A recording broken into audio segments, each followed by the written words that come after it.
أساتذتنا ولمصنفي كتبنا وللشارحين والمشين الصالحين اللهم انفعنا بهم وبعلومهم وأسرارهم وأنوارهم في الدين والدنيا والآخرة اللهم رب يسر ولا تعسر رب زدنا علما وحلما وفهما وعقلا وأدبا كاملا ربنا تمم بالخير والسعادة والحمد لله رب العالمين.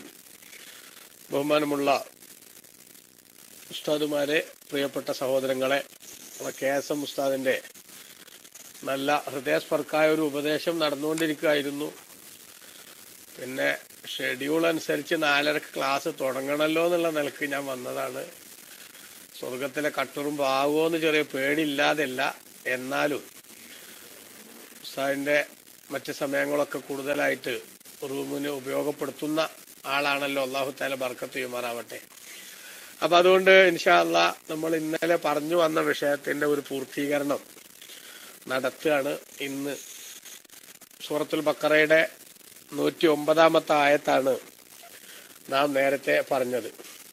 ഇന്ന് ഇൻഷാ അല്ലാഹ് കറക്റ്റ് 5:30 മണിക്ക് തന്നെ ക്ലാസ് നിർത്തേണ്ടതുണ്ട്. നമ്മുടെ അബുദാബിയിൽ നിന്ന് ബഹുമാനപ്പെട്ട മഅദിനു സഖാഫത്തുൽ ഇസ്ലാമിയയുടെ 20ാം വാർഷികത്തോടനുബന്ധിച്ചുള്ള വൈസനിയം പരിപാടിയുമായിട്ട് ബന്ധപ്പെടുത്തിയൊക്കെ ഉള്ള അതിനൊക്കെ പോകാനും മറ്റൊക്കെ ഉള്ള തിരക്കുകളിലൊക്കെ ഉള്ളതുകൊണ്ട് ഇന്ന് 5:30 തന്നെ ഞാൻ ക്ലാസ് നിർത്തും.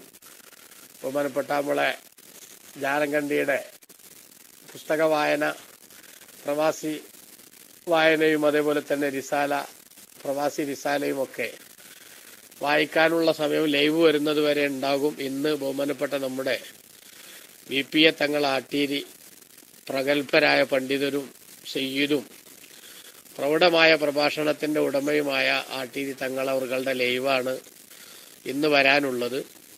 അപ്പം ആ കാര്യമൊക്കെ എല്ലാവരും സജീവമായി ശ്രദ്ധിക്കുകയും ആലോചിക്കുകയും ചെയ്യണമെന്നുണർത്തി സൂറത്തുൽ ബഖറയുടെ 109-ാമത്തെ ആയത്തിൽ അല്ലാഹു സുബ്ഹാനഹു വ തആല വേദക്കാരുടെ ഒരു ചതിപ്രയോഗത്തിന്റെ ഒളിയമ്പുകളെ കുറിച്ച് നമ്മളെ ഉണർത്തുകയും അതിൽ നിന്ന് നമ്മൾ ഉൾക്കൊള്ളേണ്ട പ്രധാനപ്പെട്ട ചില പാഠങ്ങളെ സൂചിപ്പിക്കുകയും ചെയ്യുകയാണ്. വിശ്വാസത്തിലുള്ള മുഅ്മിനീങ്ങളെ അതിൽ നിന്ന് മാറ്റി അവിശ്വാസത്തിന്റെ ചെളിക്കുണ്ടിലേക്ക് കൊണ്ടുപോകാൻ സാധിക്കുമോ എന്ന് കൂലങ്കഷമായി ആലോചിക്കുകയും മുസ്ലിമീങ്ങളുടെ വിശ്വാസത്തിന്റെ രംഗത്ത് പാരപണിയാൻ എന്തെങ്കിലും വഴികൾ ഉണ്ടാകുമോ എന്ന് ചിന്തിച്ച് നടക്കുകയും ചെയ്യുന്ന അവരുടെ നിഷേധാത്മകമായ നിലപാടിനെ പൊളിച്ചു കാണിച്ചുകൊണ്ട് അല്ലാഹു തആല പറഞ്ഞതാണ്, വദ്ദ കസീറും മിൻ അഹ്ലിൽ കിതാബ്, വേദക്കാരിൽ നിന്ന് ധാരാളം ആളുകൾ ആഗ്രഹിക്കുന്നു, അല്ലോ യറുദ്ദൂനക്കും, നിങ്ങളെ അവർക്ക് മടക്കാൻ സാധിച്ചെങ്കിലെന്ന്, മിൻ ബഅദി ഈമാനിക്കും, നിങ്ങളുടെ വിശ്വാസത്തിന് ശേഷം കുഫാറൻ, അവിശ്വാസികളായി മടക്കാൻ സാധിച്ചെങ്കിൽ എന്നവർ ആഗ്രഹിക്കുന്നു. എന്തുകൊണ്ട് അവരങ്ങനെ ആഗ്രഹിച്ചു? ഹസദം മിൻ ഇൻദി അൻഫുസിഹിം, അവരുടെ ഭാഗത്തു നിന്നുള്ള അസൂയ കാരണത്താൽ. മിൻ ബഅദി മാ തബയ്യന ലഹുമുൽ ഹഖ്, അവർക്ക് സത്യം വ്യക്തമായതിനു ശേഷം, അഥവാ ഇസ്ലാമാണ് ശരിയെന്നും മുസ്ലിമീങ്ങൾ സത്യത്തിലാണെന്നും ഈ ജൂതമതത്തിൽ വിശ്വസിക്കുന്ന ആളുകൾ സത്യത്തിന്റെ ആൾക്കാരല്ല എന്നൊക്കെ മനസ്സിലായിട്ട് തന്നെയാണ് അവരാ സത്യത്തിൽ നിന്ന് നിങ്ങളെ തെറ്റിക്കാൻ വേണ്ടി ആഗ്രഹിക്കുന്നത് എന്ന് അല്ലാഹു സുബ്ഹാനഹു വ തആല ഉണർത്തിയപ്പോ വിശ്വാസത്തിലുള്ള മുഅ്മിനീങ്ങളെ അതിൽ നിലനിൽക്കാൻ പ്രേരിപ്പിക്കുന്നതിന് പകരം അവിശ്വാസത്തിന്റെ ചെളിക്കുണ്ടിലേക്ക് കൊണ്ടുപോകാൻ ആഗ്രഹിച്ചതിന്റെ കാരണം എന്താ? അത് അവരോടുള്ള അസൂയയാണ് എന്ന് പറഞ്ഞപ്പോൾ അസൂയ എന്ന മാരകമായ രോഗത്തെക്കുറിച്ചുള്ള ചില ഓർമ്മപ്പെടുത്തലുകൾ ഇമാം റാസി റളിയല്ലാഹു അൻഹു അതുമായി ബന്ധപ്പെടുത്തി നടത്തിയതാണ് ഇന്നലെ നമ്മൾ സൂചിപ്പിച്ചത്. അസൂയ എന്ന് പറയുന്നത് ഒരു കാരണവശാലും വെച്ച് പൊറുപ്പിക്കാവുന്ന ഒരു പാതകമല്ലെന്നും ഒരു സത്യവിശ്വാസിയുടെ നന്മകളെല്ലാം കളഞ്ഞു കുളിക്കുന്ന, അവനെ വലിയ അപരാധിയാക്കി മാറ്റുന്ന ഒരു ഹൃദയത്തിന്റെ മാരകമായ രോഗമാണ് ഈ അസൂയ എന്നും ഇന്നലെ വിവിധ ഹദീസുകളും മഹന്മാരുടെ വചനങ്ങളുമൊക്കെ ഉദ്ധരിച്ചുകൊണ്ട് നമ്മൾ സ്ഥിരീകരിച്ചു. അവിടെ നമ്മൾ അവസാനം പറഞ്ഞു നിർത്തിയത്, ഒരു മനുഷ്യനെ സംബന്ധിച്ചിടത്തോളം അവന്റെ മനസ്സിൽ മറ്റൊരാൾക്ക് എന്തെങ്കിലും ഒരു അനുഗ്രഹം ഉണ്ടാകുമ്പോൾ സ്വാഭാവികമായും എന്തേപ്പോ അവനെങ്ങനെ ഉണ്ടാവാൻ എന്നൊരു ചെറിയ ചിന്ത ചിലപ്പോ എത്ര ശ്രമിച്ചാലും പലരുടെയും മനസ്സിൽ വന്നുകൂടായികയില്ല. ആ വരുന്ന ഒരു നിയന്ത്രിച്ചാലും കിട്ടാത്ത ചിന്തയെ സംബന്ധിച്ചിടത്തോളം അതിന് അല്ലാഹു തആല നമ്മളെ കുറ്റപ്പെടുത്തില്ല, അല്ലാഹു നമ്മളെ ശിക്ഷിക്കില്ല. പക്ഷെ ആ വന്ന കുശുമ്പിനനുസരിച്ച് പിന്നീട് എന്താക്കാൻ പാടില്ല എന്ന് മാത്രം, പ്രവർത്തിക്കാൻ പാടില്ലെന്ന് മാത്രം. ഇതാണ് ബഹുമാനപ്പെട്ട ഇമാം റാസി റളിയല്ലാഹു അൻഹു വിശദീകരിച്ചതിൽ നിന്ന് ഇന്നലെ നമ്മൾ പറഞ്ഞു നിർത്തിയത്. അതായത് ഒരു മനുഷ്യനെ സംബന്ധിച്ചിടത്തോളം അവന്റെ ഹൃദയത്തിൽ മറ്റൊരാൾക്ക് ലഭിക്കുന്ന അനുഗ്രഹങ്ങളിൽ ഒരു അസഹിഷ്ണുതയും ഒരു പ്രയാസവും ഒക്കെ തോന്നുന്നത് സ്വാഭാവികമായി ചിലപ്പോൾ സംഭവിച്ചേക്കാം. എന്നാൽ ആ തോന്നിയതിന്റെ അടിസ്ഥാനത്തിൽ അത് അവനിൽ നിന്ന് നീങ്ങിപ്പോകാൻ കണിശമായി ആഗ്രഹിക്കുകയും, അതായത് യാദൃശികമായി ഉണ്ടായ തോന്നലിൽ ഒതുങ്ങാതെ അത് കണിശമായി ആഗ്രഹിക്കുകയും അതിനു വേണ്ടിയുള്ള പ്രവർത്തനങ്ങളിൽ മുഴുകുകയും ചെയ്യുമ്പോൾ അതാണ് ആക്ഷേപാർഹമാവുക. ഇതാണ് നബി സല്ലല്ലാഹു അലൈഹി വസല്ലം തങ്ങളുടെ ഒരു ഹദീസിലുണ്ട്, സലാസുൻ ലാ യൻഫക്കുൽ മുഅ്മിനു മിൻഹുന്ന. 3 കാര്യങ്ങൾ സത്യവിശ്വാസികൾക്കൊരിക്കലും അതിൽ നിന്ന് വിട്ടു നിൽക്കാൻ കഴിയില്ല. വെച്ചാൽ അവരുടെ മനസ്സിൽ എത്ര ശ്രദ്ധിച്ചാലും ചെറുതായിട്ട് അതിന്റെ ചില പ്രകടനങ്ങൾ, അതിന്റെ ചില പാർശ്വങ്ങൾ അവരിലേക്ക് അരിച്ചു വരും. അതെന്താൽ ഹസദു, ഒന്ന് അസൂയ, വല്ലന്നു മറ്റൊന്ന് ചില ധാരണകൾ, മറ്റൊന്ന് വത്തീറ ചില ലക്ഷണങ്ങൾ നോക്കുന്ന സംഗതികൾ. അതായത് ലക്ഷണങ്ങൾ നോക്കുക വെച്ചാൽ ഈ 3 കാര്യങ്ങളിൽ ഇപ്പൊ അസൂയ എന്ന് പറഞ്ഞാൽ ഒരാൾക്കൊരു നല്ല ഒരു അനുഗ്രഹം കിട്ടി, അത് എനിക്ക് കിട്ടിയില്ലല്ലോ എന്ന് വരുമ്പോ ചിലപ്പോ മനസ്സിലേക്ക് ഒരു ചെറിയ പ്രയാസം ആർക്കെങ്കിലും ഒക്കെ കടന്നുകൂടിക്കൂടായില്ല. പക്ഷെ ആ കൂടിയതിനനുസരിച്ച് എന്ത് ചെയ്യാൻ പാടില്ല എന്ന് മാത്രം, അവൻ പ്രവർത്തിക്കാൻ പാടില്ല എന്ന് മാത്രം. അതിന്റെ അടിസ്ഥാനത്തിൽ അസൂയ തോന്നിയവനെ ഒതുക്കാൻ നോക്കല്, അവനെതിരെ കുപ്രചരണം നടത്തല്, അവന് കിട്ടിയിട്ടുള്ള ആ നേട്ടങ്ങൾ അവനിൽ നിന്ന് ഇല്ലാണ്ടാക്കാൻ വേണ്ടി പണിയെടുക്കൽ, ഇങ്ങനത്തെ സംഗതികളിലേക്കൊന്നും പോകാതെ പടച്ചോനെ നിന്റെ കൽബിൽ നീ പൊരുത്തപ്പെടുന്ന വിധത്തിലുള്ള സ്വഭാവം നൽകണേന്ന് ദ്വാർന്ന് റബ്ബിലേക്ക് അപേക്ഷിക്കുന്ന ഒരു സമീപനം സ്വീകരിച്ചാൽ അങ്ങനെ പെട്ടെന്ന് ഒരു സ്വാഭാവികമായി ഉണ്ടായ ആ തോന്നലിന്റെ പേരിൽ അള്ളാഹു തആല ശിക്ഷിക്കില്ല. അതാ പറഞ്ഞത് 3 സംഗതികൾ ഒരു മുഅ്മിനായ മനുഷ്യന് അവനിന്ന് വിട്ടുപോകൂലെന്ന് വെച്ചാൽ അല്ലെ, മറ്റൊരാൾക്ക് പ്രത്യേകിച്ചും നമുക്ക് ഏതെങ്കിലുമൊക്കെ നിലക്കൊരു അത്ര വലിയ സുഖമില്ലാത്ത ഒരാൾക്ക്, മാനസികമായ ഒരു ചെറിയ അകൽച്ചയൊക്കെ സൂക്ഷിക്കുന്ന ഒരാൾക്ക് ഒരു വലിയ പ്ലസ് പോയിന്റ് ഉണ്ടായാൽ അത് കേൾക്കുമ്പോ എന്തായാലും ഒരു സുഖക്കുറവ് തോന്നൂലേ, പലർക്കും തോന്നും. പക്ഷെ ആ തോന്നിയതിനനുസരിച്ച് നീ എന്താക്കരുത്, അയാൾക്കെതിരെ എന്തെങ്കിലുമൊക്കെ പാരപണിയുന്ന ശൈലിയായിട്ട് മുന്നോട്ട് പോകരുത്. അതാണ് അവന്റെ മനസ്സിൽ നിന്ന് വിട്ടുപോകില്ലാറിഞ്ഞത്. രണ്ടാമത്തെ ചില ധാരണകൾ, ഒരു വിഷയം കാണുമ്പോൾ ബഹുമാനപ്പെട്ട നിബിധങ്ങൾ പറഞ്ഞിട്ടുണ്ട്, ഇയ്യാക്കും വല്ലന്ന, നിങ്ങൾ ധാരണകളെ സൂക്ഷിക്കണം. ബഹുമാനപ്പെട്ട ഖുർആനിൽ തന്നെ അല്ലാഹു സുബ്ഹാനഹു വ തആല പറഞ്ഞിട്ടുണ്ട്, ഇന്ന ബഅലല്ലന്നി ഇസ്മുൻ, ചില ധാരണകളൊക്കെ കുറ്റകരമാണ്. പലപ്പോഴും ആ ധാരണ ശരിയാവണം എന്നില്ല, പക്ഷെ എന്നാലും ഒരു സംഗതി കണ്ടാൽ അല്ലെങ്കിൽ എന്തെങ്കിലും ഒന്ന് കേട്ടാൽ അത് ഇതാണില്ലേ എന്നൊരു ഊഹം പെട്ടെന്ന് ഒരാളുടെ മനസ്സിലേക്ക് എന്താവാൻ സാധ്യതയുണ്ട്, വരാൻ സാധ്യതയുണ്ട്. അവിടെ പിന്നെ എന്താ ചെയ്യാ, അങ്ങനെ പെട്ടെന്ന് മനസ്സിലേക്ക് അങ്ങനെ തോന്നിയാൽ ആ തോന്നിയതിനനുസരിച്ച് അത് ശരിയായിരിക്കും എന്നും പറഞ്ഞാൽ അതിന്റെ പിന്നാലെ സൈക്കിൾ എടുത്ത് കൂടാതിരുന്നാൽ മതി. അത് അപ്പൊ തന്നെ മനസ്സിൽ നിന്ന് വിട്ടേക്കണം. അതാണ് നബി സല്ലല്ലാഹു നിങ്ങൾ പറയുന്നത്. അതേപോലെ തന്നെ ലക്ഷണം നോക്കല്.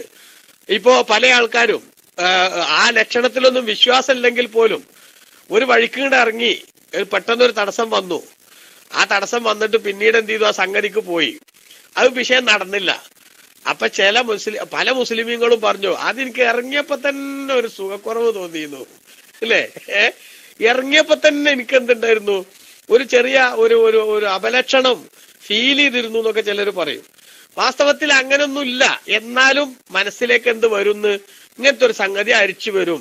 പക്ഷെ അങ്ങനെ വന്നാൽ ബഹുമാനപ്പെട്ട നബി സല്ലല്ലാഹു നിങ്ങൾ പറയുന്നു, വലഹു മിൻഹുന്ന മഖറജുൻ, അങ്ങനെ ഈ അവന്റെ ജീവിതത്തിൽ അവൻ പോലും അറിയാതെ കേറി വരുന്ന ഈ അസൂയയും അതേപോലെ തന്നെ ധാരണകളും അതുപോലെ തന്നെ ലക്ഷണം നോക്കലും, അതിൽ നിന്ന് അവന് രക്ഷപ്പെടാനുള്ള വഴികളുണ്ട്. അതെന്താ, ഇദാ ഹസത്ത ഫലാ തബ്ഗി, നിനക്ക് മറ്റൊരാളോട് അസൂയ തോന്നിയാൽ അഥവാ അവന് ലഭിച്ച അനുഗ്രഹത്തിൽ നിനക്ക് മനസ്സിന്റെ ഉള്ളിൽ ഒരു ചെറിയ വിഷമം തോന്നിയാൽ ഫലാ തബ്ഗി, ആ തോന്നിയതിന്റെ അടിസ്ഥാനത്തിൽ നീ അക്രമം ചെയ്യാതിരുന്നാ മതി. മനസ്സിലായില്ലേ? ആ തോന്നൽ ഇല്ലാണ്ടാക്കാൻ സാധിക്കില്ല, പക്ഷെ അതിന്റെ അടിസ്ഥാനത്തിൽ ഈ പ്രവർത്തിക്കരുത് എന്ന് ബഹുമാനപ്പെട്ട നബി സല്ലല്ലാഹു നിങ്ങൾ പറഞ്ഞിട്ടുണ്ട്. ചുരുക്കത്തിൽ ബഹുമാനപ്പെട്ട റസൂലുള്ളാഹി സ്വല്ലല്ലാഹു അലൈഹി വസല്ലം തങ്ങൾ ഇവിടെ പറഞ്ഞ അസൂയയുടെ അടിസ്ഥാനം എന്തൊക്കെയാണ് എന്ന ഈ ചർച്ചകളിൽ നിന്ന് ഇനി ഇമാം ഗസാലി റളിയല്ലാഹു അൻഹു ഇത് സാംശീകരിച്ചുകൊണ്ട് പറയുന്നത് റാസി ഇമാം എടുത്ത് ഉദ്ധരിക്കുകയാണ്. ഫി മറാത്തിബിൽ ഹസദ്, അസൂയയുടെ ഗ്രേഡുകൾ, അതിന്റെ അവസ്ഥകൾ. ഖാലൽ ഗസാലിയു റഹിമഹുല്ലാ, ഇമാം ഗസാലി റളിയല്ലാഹു അൻഹു പറഞ്ഞിട്ടുണ്ട്, ഹിയ അർബഅത്തുൻ, അസൂയയുടെ ഗ്രേഡുകൾ 4 എണ്ണാണ്. 4 ഗ്രേഡ് ഉണ്ട് അസൂയക്ക്.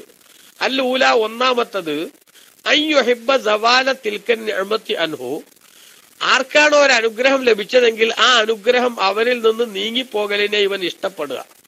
വഇൻകാന ദാലിക ലാ യഹ്സുലു ലഹു, അവനിൽ നിന്നത് നീങ്ങിയിട്ട് ഇവന് ലഭിച്ചില്ലെങ്കിലും ശരി, എനിക്ക് കിട്ടിയില്ലേലും വേണ്ടില്ല, അവന് കിട്ടാണ്ടെന്നാ മതി, അല്ലേ? ഇപ്പൊ പലപ്പോഴും നമ്മളൊക്കെ ഒരു പിന്നെ മനസ്സിലുണ്ടാകണ, അല്ലെങ്കിൽ പലരുടെയും സ്വഭാവത്തിൽ ഉണ്ടാകുന്ന ഒരു സംഗതി, നമ്മളെ വീട്ടിൽ കറണ്ട് പോയാൽ നമ്മൾ ആദ്യം നോക്കുക അടുത്ത വീട്ടിലൊക്കെ ഉണ്ടോ നോക്കും. അടുത്ത വീട്ടിൽ ഇല്ലെങ്കിൽ സമാധാനായി, അവിടെ ഇല്ലല്ലോ അതുകൊണ്ട് കുഴപ്പമില്ല, അല്ലേ? അത് പൊതുവെ മനുഷ്യനിൽ ഉണ്ടാകുന്ന സംഗതിയാണ്. അപ്പൊ എനിക്ക് അനുഗ്രഹം കിട്ടിയില്ലെങ്കിലും അവനത് കിട്ടാതിരിക്കണം എന്ന് ആഗ്രഹിക്കലാണ് അസൂയയുടെ ഒരു സ്റ്റെപ്പ്. ആ സ്റ്റെപ്പ് വഹാദാ ഗായത്തുൽ ഹസദി, അസൂയയുടെ അങ്ങേ തലയും ആക്ഷേപാർഹവുമായിട്ടുള്ള റൂട്ടാണ് അത്. വസാനിയത്തു, രണ്ടാമത്തെ സ്റ്റെപ്പ് അയ്യുഹിബ്ബ സവാല തിൽക്കൻ നിഅമത്തി അൻഹു, അവനിൽ നിന്ന് ആ അനുഗ്രഹം നീങ്ങിപ്പോവുകയും എന്നിട്ട് അത് ഇലൈഹി, ഇവനിലേക്ക് വരികയും വേണമെന്ന് ആഗ്രഹിക്കുക. ശരിയല്ലേ? അവന്റെ അടുത്ത് നിന്ന് അത് മാറിയിട്ട്, ആദ്യം പറഞ്ഞ എന്താ, അവന്റെ അടുത്ത് നിന്ന് പോയി കിട്ടിയാൽ മതി, എനിക്ക് കിട്ടിയില്ലേലും കുഴപ്പമില്ല. ഇപ്പൊ പറയണത് അവന്റെ അടുത്ത് നിന്ന് അനുഗ്രഹം മാറിയിട്ട് അത് എനിക്ക് കിട്ടണമെന്ന് ആഗ്രഹിക്കുക. മിസ്ല റഗ്ബത്തിഹി ഫീ ദാരിൻ ഹസന, ഒരു സുന്ദരമായ വീട്, അവിമ്രാത്തിൻ ജമീല, അല്ലെങ്കിൽ സുന്ദരിയായ ഒരു സ്ത്രീ, ഔ വിലായത്തിൻ നാഫിദ, അല്ലെങ്കിൽ അവന് ശരിക്കും ഫലപ്രദമാക്കി നടപ്പാക്കാൻ സാധിക്കുന്ന ഒരു അധികാരം. ഈ അധികാരങ്ങളോ അല്ലെങ്കിൽ ഈ ഭാര്യയോ അല്ലെങ്കിൽ നല്ല വീടോ ഒക്കെ നാലഹ ഗൈറുഹു, അവനല്ലാത്തൊരാൾക്കത് ലഭ്യമായി. അപ്പോൾ വഹുവ യുഹിബ്ബു അൻ തകൂന ലഹു, അത് എനിക്ക് കിട്ടണമെന്ന് അവൻ ആഗ്രഹിക്കുന്നു. ഫൽ മത്ലൂബ് ബിദ്ദാത്തി, അപ്പോൾ അടിസ്ഥാനപരമായി അവിടെ ഇവന്റെ ലക്ഷ്യം ഹുസൂലുഹു ലഹു, അത് ഇവന് ലഭിക്കുന്നത് മാത്രമാണ്. അമ്മ സവാലുഹു അൻ ഗൈരിഹി, മറ്റുള്ളവനിൽ നിന്നത് നീങ്ങിപ്പോവുക എന്നതോ ഫ മത്ലൂബും ബിൽ അർളി, അത് ഇതിനു വേണ്ടി അവൻ ആഗ്രഹിക്കുന്ന ഒരു സംഗതിയാണ്. മനസ്സിലായില്ലേ? അപ്പൊ വേറൊരാളേക്കെന്നത് നീങ്ങിപ്പോകണമെന്നോ അവനില്ലാതിരിക്കണമെന്നോ ഇവനില്ല, ഇവനത് ഉണ്ടാവണം എന്നേ ഉള്ളൂ. പക്ഷെ എനിക്കത് കിട്ടണമെങ്കിൽ ആരടുത്ത് പോയാലേ കിട്ടുള്ളൂ, അവന്റെ അടുത്തുനിന്ന് പോയാലേ കിട്ടുള്ളൂ എന്ന നിലക്ക് ആ അനുഗ്രഹം ലഭിച്ച ആളോട് വിഷമം തോന്നലാണ് അസൂയയുടെ രണ്ടാമത്തെ സ്റ്റെപ്പ്. അസാലിസ, മൂന്നാമത്തെ സ്റ്റെപ്പ് അല്ലാ യസ്തഹിയ സവാലഹ അൻഹു, അവനിൽ നിന്ന് ലഭിച്ച മറ്റേയാളിൽ നിന്ന് നീങ്ങിപ്പോകണമെന്ന് ഇവൻ ആഗ്രഹിക്കുന്നില്ല. ബൽ യസ്തഹീലി നഫ്സിഹി മിസ്ലഹ, അതുപോലത്തത് എനിക്കും ലഭിക്കണമെന്ന് അവൻ ആഗ്രഹിക്കുന്നു. അപ്പൊ ഫൈൻ അജസാൻ മിസ്ലിഹ, അതുപോലത്തത് ഇവന് ലഭിക്കുന്നില്ലെങ്കിൽ അഹബ്ബ സവാലഹ, മറ്റോന്റെ അടുത്ത് നിന്ന് നീങ്ങിപ്പോകാൻ ആഗ്രഹിക്കുകയാണ്. എന്തിന്? ലിക്കൈലായ തഫാവുത്തു ബൈനഹുമാ, അവർക്ക് രണ്ടുപേർക്കും ഇടയിൽ ഏറ്റ വ്യത്യാസം പ്രകടമാകാതിരിക്കാൻ വേണ്ടി. ഒരാൾക്കൊരു അധികാരം ലഭിച്ചു, അവന്റെ അധികാരം നിലനിന്നോട്ടെ, പക്ഷെ തത്തുല്യമായത് എനിക്കും ലഭിക്കണമെന്നേ ഇവൻ ആഗ്രഹിക്കുന്നുള്ളൂ. പക്ഷെ ഇവന് കൂടി അത് ലഭിക്കാൻ സാധ്യതയില്ലെന്ന് കണ്ടപ്പോൾ അവനിൽ നിന്ന് നീങ്ങിപ്പോകണമെന്ന് ആഗ്രഹിക്കുന്നു. ആഗ്രഹിച്ചത് വാസ്തവത്തിൽ എന്തുകൊണ്ടല്ല, അവനത് കിട്ടാതിരിക്കണം എന്നതുകൊണ്ടല്ല, അവന് അനുഗ്രഹം ലഭിക്കുകയും എനിക്ക് ലഭിക്കാതിരിക്കുകയും ചെയ്താൽ ഞങ്ങൾ തമ്മിൽ വലിയൊരു വ്യത്യാസം നിലനിൽക്കുമല്ലോ സമൂഹത്തിന്റെ ഇടയിൽ, അത് എനിക്കൊരു ഷെയ്മാണ് എന്ന് മനസ്സിലാക്കിയിട്ടാണ് അവൻ അങ്ങനെ അസൂയ വെക്കുന്നത്. അതാണ് മൂന്നാമത്തെ സ്റ്റെപ്പ്. അറാബിയത്തു, നാലാമത്തെ സ്റ്റെപ്പ് അയ്യസ്തഹിയലി നഫ്സിഹി മിസ്ലഹ, അത് മറ്റേൾക്ക് ലഭിച്ചതുപോലത്തത് ഇവനും കിട്ടണമെന്ന് ആഗ്രഹിക്കുന്നു.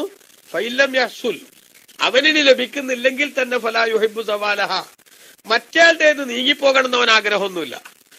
എനിക്കും അങ്ങനെ കിട്ടണം എന്ന് ആഗ്രഹമുണ്ട്, പക്ഷെ എനിക്ക് കിട്ടിയാലും കിട്ടിയില്ലെങ്കിലും മറ്റേൾക്ക് കിട്ടിയത് നിലനിന്നോട്ടെ എന്നാണ് അവന്റെ നിലപാടെങ്കിൽ അവസാനത്തത് ഹുവൽ മഅഫൂ അൻഹു, അത് മാപ്പ് ചെയ്യപ്പെടുന്നതാണ്, അഥവാ അതിന് കുറ്റുണ്ടാവൂല. ഇൻകാന ഫിദ്ദുനിയ, ദുനിയാവിന്റെ കാര്യത്തിലാണെങ്കിൽ, അതായത് ഭൗതികമായിട്ടുള്ള ഒരു അനുഗ്രഹം ഒരാൾക്ക് ലഭിച്ചു, അതേപോലെയുള്ള അനുഗ്രഹം എനിക്കും ലഭിക്കണമെന്നവൻ ആത്മാർത്ഥമായി ആഗ്രഹിച്ചു. പക്ഷെ എനിക്ക് ലഭിക്കുന്നില്ലെങ്കിലും കിട്ടിയാളുടേത് നഷ്ടപ്പെടണമെന്നവന് മോഹമില്ല. അങ്ങനെ മോഹമില്ലാത്തൊരവസ്ഥയുണ്ടായാൽ അത് ദുനിയാവിന്റെ വിഷയത്തിലാണെങ്കിൽ അത് മാപ്പ് ചെയ്യപ്പെടുന്ന ഒരു സംഗതിയാണ്. അതേ സമയത്ത് വൽ മന്ദൂബു ഇലൈഹി ഇൻകാന ഫിദ്ദീനി, ദീനിന്റെ വിഷയത്തിലാണെങ്കിലോ അങ്ങനെ ആഗ്രഹിക്കൽ അത് സുന്നത്തുള്ള കാര്യവുമാണ്. മനസ്സിലായില്ലേ? ഒരാളൊരു നന്മ ചെയ്യണ കാണുമ്പോ അതേപോലെ എനിക്കും നന്മ ചെയ്യണം എന്ന് ആഗ്രഹിക്കുക. ഖുർആനിൽ തന്നെ അല്ലാഹു സുബ്ഹാനഹു വ തആല സ്വർഗാവകാശികൾക്ക് ലഭിക്കുന്ന ചില നേട്ടങ്ങളെ കുറിച്ച് പറഞ്ഞത് കാണാലോ. വഫീ ദാലിക ഫല്യതനാഫസിൽ മുതനാഫിസൂൻ, കിടമത്സരം നടത്തുന്നവരൊക്കെ ഇതുപോലുള്ള നേട്ടങ്ങൾ നേടിയെടുക്കാൻ വേണ്ടി മത്സരിക്കട്ടെ എന്ന്. അപ്പോ ഒരു ദീനിയായിട്ടുള്ള ഒരു വിഷയമാണ് ഒരാൾക്ക് ലഭിക്കുന്നതെങ്കിൽ അതുപോലത്തത് എനിക്കും കിട്ടണമെന്ന് ആഗ്രഹിക്കല് സുന്നത്ത് തന്നെയാണ്. അങ്ങനെ ആഗ്രഹിച്ചിട്ട് അത് തനിക്ക് ലഭിക്കണില്ലെങ്കിലും മറ്റോന്റെ നഷ്ടപ്പെടണമെന്ന് ചിന്തിക്കാതിരുന്നാൽ അത് അവന് കുഴപ്പമില്ലാത്തൊരു കാര്യമായി മാറും. ഏതായാലും ശരി, ഈ 4 സ്റ്റെപ്പുകളിൽ നിന്ന് വസ്സാലിസത്തു മിൻഹാ മദ്മൂമത്തുൻ വഗൈറു മദ്മൂമ, പിന്നെ അതിൽ ആക്ഷേപാർഹമായതുണ്ട് ആക്ഷേപാർഹമല്ലാത്തതുമുണ്ട്. 3ാമത്തെ സ്റ്റെപ്പ് പറഞ്ഞാൽ എന്തായിരുന്നു? മറ്റോന്റത് നീങ്ങണം എന്ന് ആഗ്രഹമല്ല, പക്ഷെ തനിക്ക് എന്ത് ചെയ്യണം? അതുപോലത്തത് കിട്ടണം എന്ന് ആഗ്രഹമുണ്ട്. അപ്പൊ തനിക്ക് അതുപോലത്തത് കിട്ടണം എന്ന് ആഗ്രഹിക്കണതിന് ആക്ഷേപമല്ല. അതേ സമയത്ത് അതിൽ ആക്ഷേപാർഹമായത് എന്താ? എനിക്ക് ലഭിക്കുന്നില്ലെങ്കിൽ പിന്നെ അവന്റെതും നീങ്ങിപ്പോണം, ഞങ്ങളുടെ ഇടയിൽ എന്ത് വരാണ്ടക്കാൻ, അഭിപ്രായ വ്യത്യാസം വരാണ്ടക്കാൻ എന്ന് ചിന്തിക്കുന്നത് ആക്ഷേപാർഹമാണ്. അഥവാ 3ാമത്തെ സ്റ്റെപ്പിലെ ഒരു പാർട്ട് ആക്ഷേപാർഹമല്ലാത്തതും മറ്റൊരു പാർട്ട് ആക്ഷേപാർഹമായതുമാണ്. വസാനിയത്തു അഖഫു മിന സാലിസ, രണ്ടാമത്തത് എന്തായിരുന്നു പറഞ്ഞത്? ഒരാളുടെ അനുഗ്രഹം നീങ്ങിയിട്ട് അത് തന്നിലേക്ക് വരണം എന്നാഗ്രഹിക്കുക. മനസ്സിലായില്ലേ? തന്നിലേക്ക് വരണം എന്ന് ആഗ്രഹിക്കുക. അപ്പൊ തനിക്ക് കിട്ടണം എന്നാണ് അവിടെ യഥാർത്ഥത്തിൽ എന്തുള്ളൂ ലക്ഷ്യം വെക്കുന്നുള്ളൂ. മറ്റോന്റെ നീങ്ങിപ്പോണെന്ന് ആഗ്രഹിക്കണില്ല. അത് അഖഫു മിന സാലിസത്തി, 3ാമത്തേനേക്കാളും പിന്നെ ഗൗരവം കുറഞ്ഞതാണ്. വല്ല അവ്വലും മദ്മൂമുൻ മഹലുൻ, ആദ്യം പറഞ്ഞ 1ാമത്തത് പൂർണ്ണമായും ആക്ഷേപാർഹമായതാണ്. അതായത് വേറൊരാൾക്ക് ലഭിക്കുന്ന അനുഗ്രഹം നീങ്ങിപ്പോകണമെന്ന് ആഗ്രഹിക്കുക, അത് തനിക്ക് കിട്ടിയില്ലെങ്കിലും അവന് കിട്ടരുത് എന്ന് ചിന്തിക്കുക. അത് 100% ആക്ഷേപാർഹമായിട്ടുള്ള സംഗതിയാണ്. ഇമാം ഗസാലി റളിയല്ലാഹു അൻഹു ഇനി ഇവിടെ സൂചിപ്പിക്കുന്നത് പിന്നെ റാസി ഇമാം റളിയല്ലാഹു അൻഹു ഗസാലി ഇമാമിൽ നിന്ന് ഉദ്ധരിച്ചുകൊണ്ട് ഇവിടെ പറയുന്നത്, ഇങ്ങനെ ആളുകൾ അസൂയ വെക്കാനുള്ള അടിസ്ഥാന കാരണം എന്താ? വാസ്തവത്തിൽ ഒരു മനുഷ്യൻ എന്തിനാണ് ഇപ്പൊ ഈ അസൂയ വെക്കുന്നത്? അസൂയ വെച്ചതുകൊണ്ട് അവനൊന്നും പലപ്പോഴും നേടാൻ കഴിയില്ലല്ലോ. പിന്നെയും ഇങ്ങനെ അസൂയക്കാരനാകുന്നത് എന്താ? ആകാൻ സക്കര ഷെയ്ഖുൽ ഗസാലി റഹ്മത്തുള്ളാഹി അലൈഹി ഇമാം റാസി റളിയല്ലാഹു അൻഹു പറയുന്നു, ഇമാം ഗസാലി റളിയല്ലാഹു അൻഹു പറഞ്ഞു, ലിൽ ഹസദി സബഅതു അബ്വാബിൻ, അസൂയക്ക് സബഅതു അസ്ബാബിൻ, 7 കാരണങ്ങളുണ്ട്. ഒരു മനുഷ്യന് മറ്റൊരാളോട് അസൂയ വരാൻ 7 കാരണങ്ങളുണ്ട്. അസ്സബബുൽ അവ്വലു, 1ാമത്തെ കാരണം അൽ അദാവത്തു വൽ ബഗ്ളാഉ, ശത്രുതയും അതേപോലെ മനസ്സിലുള്ള ദേഷ്യമാണ്. മറ്റവരോട് ഇവര് കണ്ണെടുത്താ കണ്ടുകൂടാത്ത വെറുപ്പാണ്. ആ വെറുപ്പാണെങ്കിൽ ആ വെറുപ്പുള്ള ആൾക്ക് എന്തെങ്കിലും ഒരു നേട്ടം ഉണ്ടാവുന്നത് ആർക്ക് സഹിക്കില്ല? ഇവന് സഹിക്കില്ല. അതാണ് അസൂയയുടെ 1ാമത്തെ കാരണം തന്നെ ശത്രുതയാണ്. കാരണം എന്താ? ഇന്നമൻ ആദാഹു ഇൻസാനുൻ, ഒരു മനുഷ്യനെ വേറൊരാൾ ഉപദ്രവിച്ചാൽ അബ്ഗളഹു ഖൽബുഹു, അവന്റെ മനസ്സുകൊണ്ട് അവൻ എന്ത് ചെയ്യും? ഓനോട് ദേഷ്യം വരും. അതേപോലെ തന്നെ ആ ദേഷ്യം വന്നാൽ വദാലിക്കൽ ഖലബു യൂലിദു അൽ ഹിഖദ വൽ പിന്നെ യൂലിദുൽ ഹിഖദ, ആ ദേഷ്യം അവന്റെ മനസ്സിൽ ഒരു തരം കുനിട്ട് എന്ന് പറയില്ല നമ്മള്, ആ കുനിട്ടുണ്ടാക്കും, അല്ലെങ്കിൽ കുശുമ്പുണ്ടാക്കും. വൽ ഹിഖദു, കുനിട്ടോ കുശുമ്പോ മനസ്സിൽ വന്നാൽ യഖ്തലി തശഫിയ വൽ ഇന്തിഖാം, ആ കുനിട്ടൊന്ന് ശമിച്ചു കിട്ടണമെങ്കിൽ, ആ വെറുപ്പൊന്ന് മനസ്സിന്ന് മാറിക്കിട്ടണമെങ്കിൽ എന്ത് വേണം? അതിന് പകരമായിട്ട് അയാളിൽ നിന്ന് എന്തെങ്കിലും ഒന്ന് ഇവന് പ്രതികാരം ചെയ്യണം. ആ പ്രതികാരം ചെയ്യാനുള്ള മോഹം അവന് വരുമ്പോ, അപ്പൊ ഫൈൻ അജസൽ മുബ്ഗിലു, ദേഷ്യം വന്ന ആൾക്ക് തശഫി ബിനഫ്സിഹി, സ്വയം പ്രതികാരം ചെയ്യാൻ സാധിക്കണില്ലെങ്കിൽ അഹബ്ബായ തശഫിയ മിൻഹു സമാൻ, കാലം അവൻ അതിനൊരു പരിഹാരം ഉണ്ടാക്കി കൊടുക്കണം എന്ന് അവൻ ആഗ്രഹിക്കും. അങ്ങനെ ആഗ്രഹിക്കുമ്പോൾ മഹ്മാ അസാബ അദുവഹു ആഫത്തുൻ, അവന്റെ ശത്രുവിന് എന്തെങ്കിലും ഒരു വിഷമം വന്നാൽ, ബലാഉൻ, അതേപോലെ പരീക്ഷണവും വന്നാൽ, ഫരിഹ, ഈ ചങ്ങായിക്ക് എന്താവും? നല്ല സന്തോഷവും, വെല്ലെന്നാക്ക് പപ്പടം പൊരിച്ച പോലത്തെ സന്തോഷം ഉണ്ടാകും അവന്. കാരണം എന്താ? ഓനോട് മനസ്സിൽ ഭയങ്കര വെറുപ്പായിട്ട് നടക്കുകയാണ്. ആ വെറുപ്പായിട്ട് നടക്കുമ്പോഴാണ് താൻ വെറുപ്പുള്ള ആൾക്ക് എന്ത് വരുന്നു? ഒരു പ്രയാസം വരുന്നു എന്നറിയണത്, ഒരു വിഷമം വരുന്നു എന്നറിയണത്. ആ വിഷമം വന്നു എന്നറിഞ്ഞാൽ ഇവന് ഭയങ്കര സന്തോഷം കിട്ടും. അതേസമയത്തോ മഹുമാസാബത്തുഹു നിഅമത്തുൻ, ആ ദേഷ്യമുള്ളയാൾക്ക് വല്ല അനുഗ്രഹവും ലഭിച്ചു എന്നറിഞ്ഞാലോ സാഅത്തുഹു, അതവനെ വേദനിപ്പിക്കും. മറ്റേയാൾക്കൊരു സന്തോഷം ഉണ്ടാകുന്നത് കണ്ടാൽ അതവന് വേദനയാകും. അതാണ് ഈ അസൂയയുടെ പ്രധാനപ്പെട്ട കാരണം. അതുകൊണ്ട് തന്നെ ഫൽ ഹസദു മിൻ ലവാസിമിൽ ബഗ്ളി വൽ അദാവത്തി, അതുകൊണ്ട് തന്നെ അസൂയ എന്ന് പറയുന്നത് ദേഷ്യത്തിന്റെയും ശത്രുതയുടെയും അനിവാര്യമായ പിന്നെ പ്രതികരണത്തിൽപ്പെട്ടതാകുന്നു. മനസ്സിലായില്ലേ? ഒരാൾക്ക് മറ്റൊരാളോട് ദേഷ്യം വന്നാൽ അവന് സന്തോഷം ഉണ്ടാകുന്നതൊക്കെ അവന് വിഷമാവും. ഒരു ദുഃഖം ഉണ്ടാകുന്നതൊക്കെ ഒരു സന്തോഷമാകും. അതുകൊണ്ടാണ് ശത്രുത എന്ന് പറയുന്നത് വല്ലാത്തൊരു സംഗതിയാണ്. ആ ശത്രു സന്തോഷിക്കാവുന്ന ഒരു സംഗതി വാസ്തവത്തിൽ ആരും ചെയ്യാൻ പാടില്ല. ഇവൻ ചെയ്യാൻ പാടില്ല, ഓൻ ചെയ്യൂല. നമ്മൾ സാധാരണ പറയാറില്ലേ, ഒരു കുടുംബത്തിലൊക്കെ പലപ്പോഴും ആളുകൾ തമ്മിൽ ഭയങ്കര ശത്രുത മനസ്സിലുണ്ടായാൽ ആ ശത്രുവിന് എന്തെങ്കിലും ഒരു അപകടം പറ്റിയാൽ, മകൻ മരിച്ചാലും മരുമകളുടെ കണ്ണീര് കാണാൻ ആഗ്രഹിക്കും അമ്മായിമ്മ എന്ന് സാധാരണ എന്ത് ചെയ്യാറുണ്ട്, പല നാട്ടിലും പറയാറുണ്ട് അല്ലെ. ആ പറയുന്നത് വാസ്തവത്തിൽ ഇതിന്റെ ഒരു പ്രകടനമാണ്. ഇമാം റളിയല്ലാഹു അൻഹു പറഞ്ഞ മകൻ കല്യാണം കഴിച്ചു കൊടുന്ന പെണ്ണിനോട് മനസ്സിന്റെ ഉള്ളിൽ വല്ലാത്ത വെറുപ്പ്, ശത്രുത ആർക്ക് കടന്നു വരികയാണ്. അത് കടന്നു വരാൻ പലപ്പോഴും കാരണം ആരുണ്ടാക്കിയത് തന്നെ ആയിരിക്കാം, ഈ മക്കൾ ഉണ്ടാക്കിയത് തന്നെ ആയിരിക്കാം. നമ്മൾ പലപ്പോഴും പറഞ്ഞിട്ടുള്ളതാണ്. ബഹുമാനപ്പെട്ട സഹോദരങ്ങളെ, നമ്മുടെ മാതാപിതാക്കൾക്ക് മക്കളായ നമ്മളോടുള്ള അതിരുവിട്ട സ്നേഹം, അല്ലെങ്കിൽ വല്ലാത്ത ആഴത്തിലുള്ള ആ ഒരു സ്നേഹം, ആ സ്നേഹം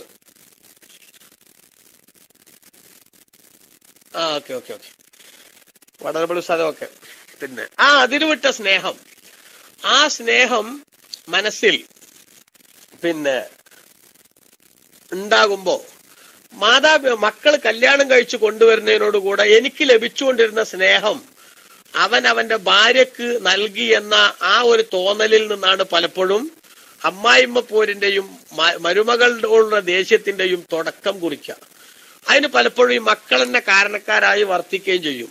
ഉദാഹരണമായിട്ട്, കല്യാണം കഴിയുന്നത് വരെ നമ്മൾ വീട്ടിലേക്ക് ചെല്ലുമ്പോ ഉമ്മ ചായ വേണം, ഉമ്മാന്റെ ഡ്രസ്സ് എവിടെയാ, ഉമ്മ ഞാൻ പോവാണ് എന്നൊക്കെ ഇങ്ങനെ എപ്പോഴും ഉമ്മ ഉമ്മ ഉമ്മ എന്ന് വിളിച്ചിരുന്ന ഒരു മകൻ കല്യാണം കഴിഞ്ഞപ്പോ അവൻ സ്വാഭാവികമായും സതുദ്ദേശത്തോടു കൂടെ തന്നെ ചിന്തിക്കാണ്, ഇത്രയും കാലം എനിക്ക് വേണ്ടി എന്റെ ഉമ്മ വല്ലാതെ കഷ്ടപ്പെട്ടിട്ടുണ്ട്, അതുകൊണ്ട് കല്യാണം കഴിഞ്ഞ് എനിക്കൊരു ഭാര്യക്കായ സ്ഥിതിക്ക് ഇനി ഞാൻ എന്ത് ചെയ്യണില്ല, എന്റെ ഉമ്മാനെ കഷ്ടപ്പെടുത്തണില്ല എന്ന സതുദ്ദേശം തന്നെയാണ് ആർക്കുള്ളത്, ഈ മകനുള്ളതെങ്കിൽ പോലും ആ കല്യാണം കഴിഞ്ഞതിന്റെ പിറ്റേ ദിവസം മുതൽ ഈ ഉമ്മ വാസ്തവത്തിൽ ഭൂതക്കണ്ണാടി വെച്ച് കാത്തിരിക്കുകയാണ്. എന്തിന്?